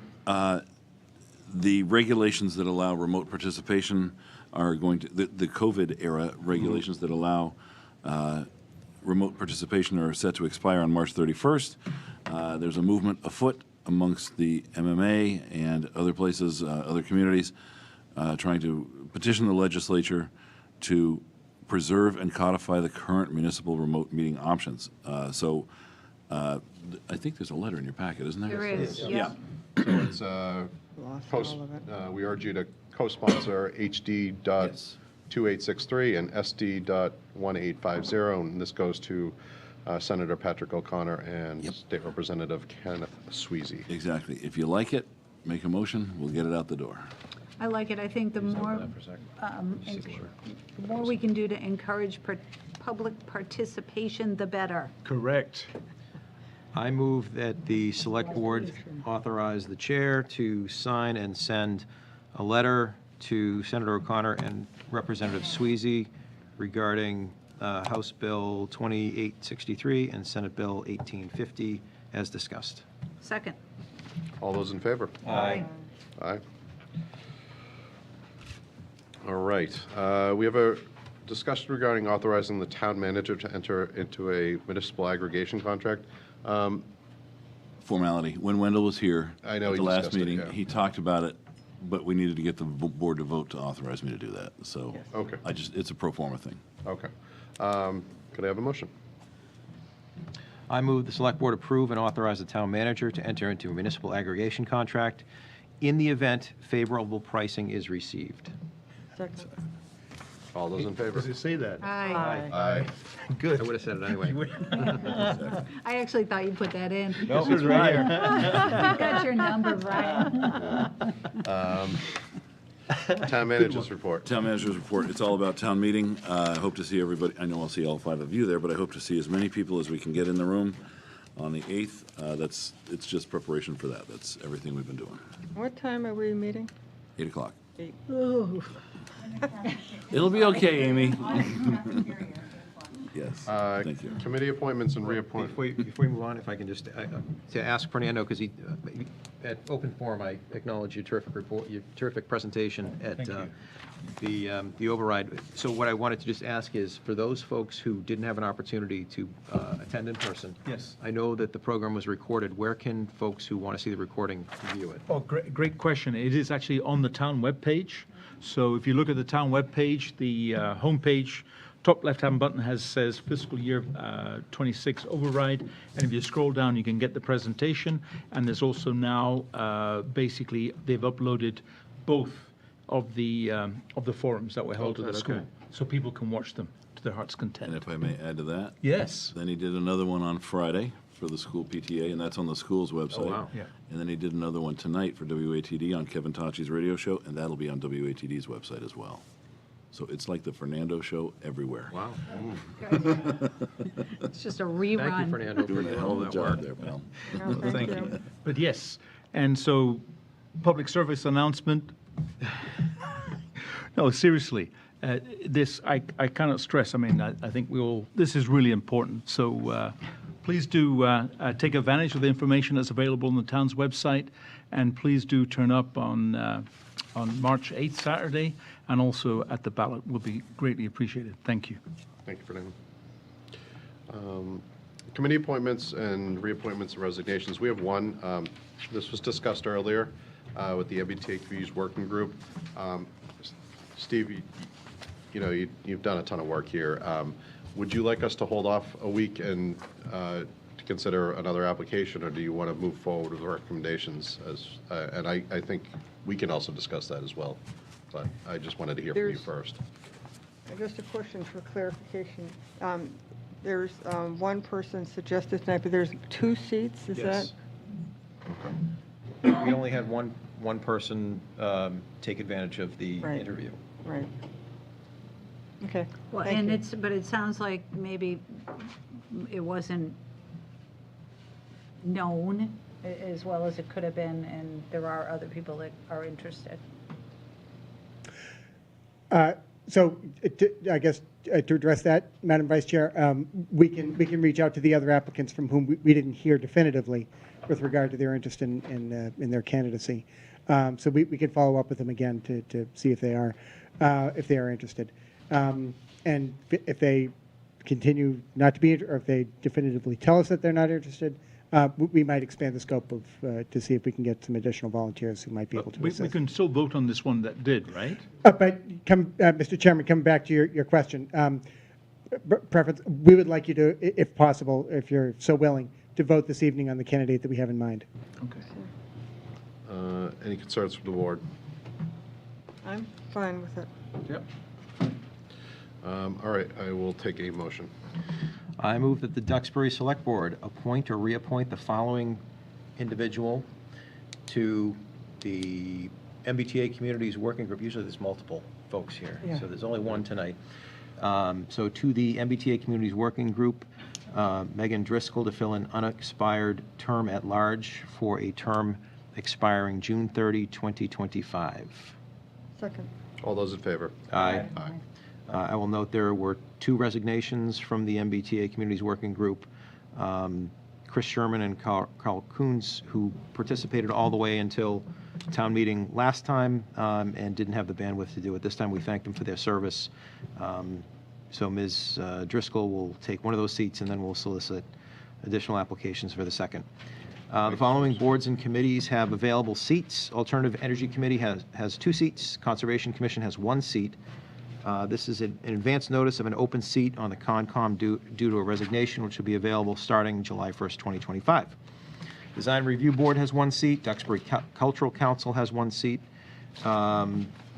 as do the Economic Advisory Committee, MBTA Communities Working Group, Municipal Commission on Disabilities, and the Nuclear Advisory Committee, all 1 seat each. If anyone is interested in volunteering on a board or committee, you're encouraged to fill out a talent bank form, which can be found on the town's website under the Forms and Documents tab. There's actually no seats right now on the Alternative Energy Committee. Okay. I'm only saying, well, I shouldn't say that like that. Not until next time, yeah. Okay. Never mind. Okay. All right. So 2 seats, asterisk. Okay. All right. We have a event permit for Duxbury Youth Baseball opening day, and I'm happy to take a motion. I move that Mr. Matthew Devon, as the representative of the Duxbury Youth Baseball, is granted permission to hold Duxbury Youth Baseball's opening day event on Saturday, April 12th, 2025, from 8 a.m. to 12 noon, approximately, at the Lieutenant Timothy J. Steele Fieldhouse and Train Field located on Alden Street, contingent upon the conditions of the permit. Can I just see the permit real Second. quick? Nancy? Yes, sir. Do you know if this was for baseball and softball? Yes, it says so. That's what I read anyhow in the permit. Okay. Yes. So I would ask that it be amended to baseball and softball's opening day for our motion. So moved, or so amended. Thank you. And I approve the amendment. I second the amendment. All right, all those in favor? Aye. Aye. He's a girl dad. I am. They're the best, those girl dads. Yeah. Thank you. Announcements. We have 3 announcements this evening. Number 1, annual/special town meeting. Reminder that the annual/special town meeting will be held on Saturday, March 8th, 2025, beginning at 9 a.m. in the Performing Arts Center, 73 Alden Street. Check-in begins at 7:45 a.m. Lunch will be served, cash only. Annual and special town meeting warrants are posted on the town's home webpage under the Annual Town Meeting tab. Number 2, annual town election information. The last day to apply for vote by mail is Monday, March 17th by 5 p.m. In-person early voting will take place at the Town Clerk's Office, Town Hall, 878 Tremont Street, starting on Monday, March 10th through Wednesday, March 19th, excluding Saturday and Sunday during normal Town Hall business hours. The town election day is Saturday, March 22nd, 2025, at the Lieutenant Timothy J. Steele Fieldhouse, 130 St. George Street, from 8 a.m. to 8 p.m. for in-person voting. Please note, vote by mail and absentee voting only applies to the March 2022 annual town election. You must be in person to vote at the annual town meeting on March 8th. Number 3, and finally, the next regularly scheduled Select Board meeting will be on Monday, March 17th, 2025 at 6:30 p.m. There is no Select Board meeting on March 10th, which is reserved should annual town meeting continue. The good news is that lunch, there will be reintroduction of the pulled pork sandwich. All right. Which I missed last time, so. How I'm do you really- know that, Fernando? Because I mean, that's what Jane made go. one special for you, remember? I- said you were so disappointed in the. Before we have the close this meeting, No, man, I want to know how he knows. I hope you all know that our next regularly scheduled meeting after town meeting is on evacuation day. So I hope you all wear your green. Evacuation day. If I'm here. St. Patrick's Day. It's a high holy Well, day. I hope. I'll give you a little, Do I need to remind you, Mr. McKee? I couldn't. Groceries, they don't do it. I'll take a motion to Okay. conclude this meeting. Come to town meeting, people. It's all up to you. Can I get a second? Second. All those in favor? Aye. Aye.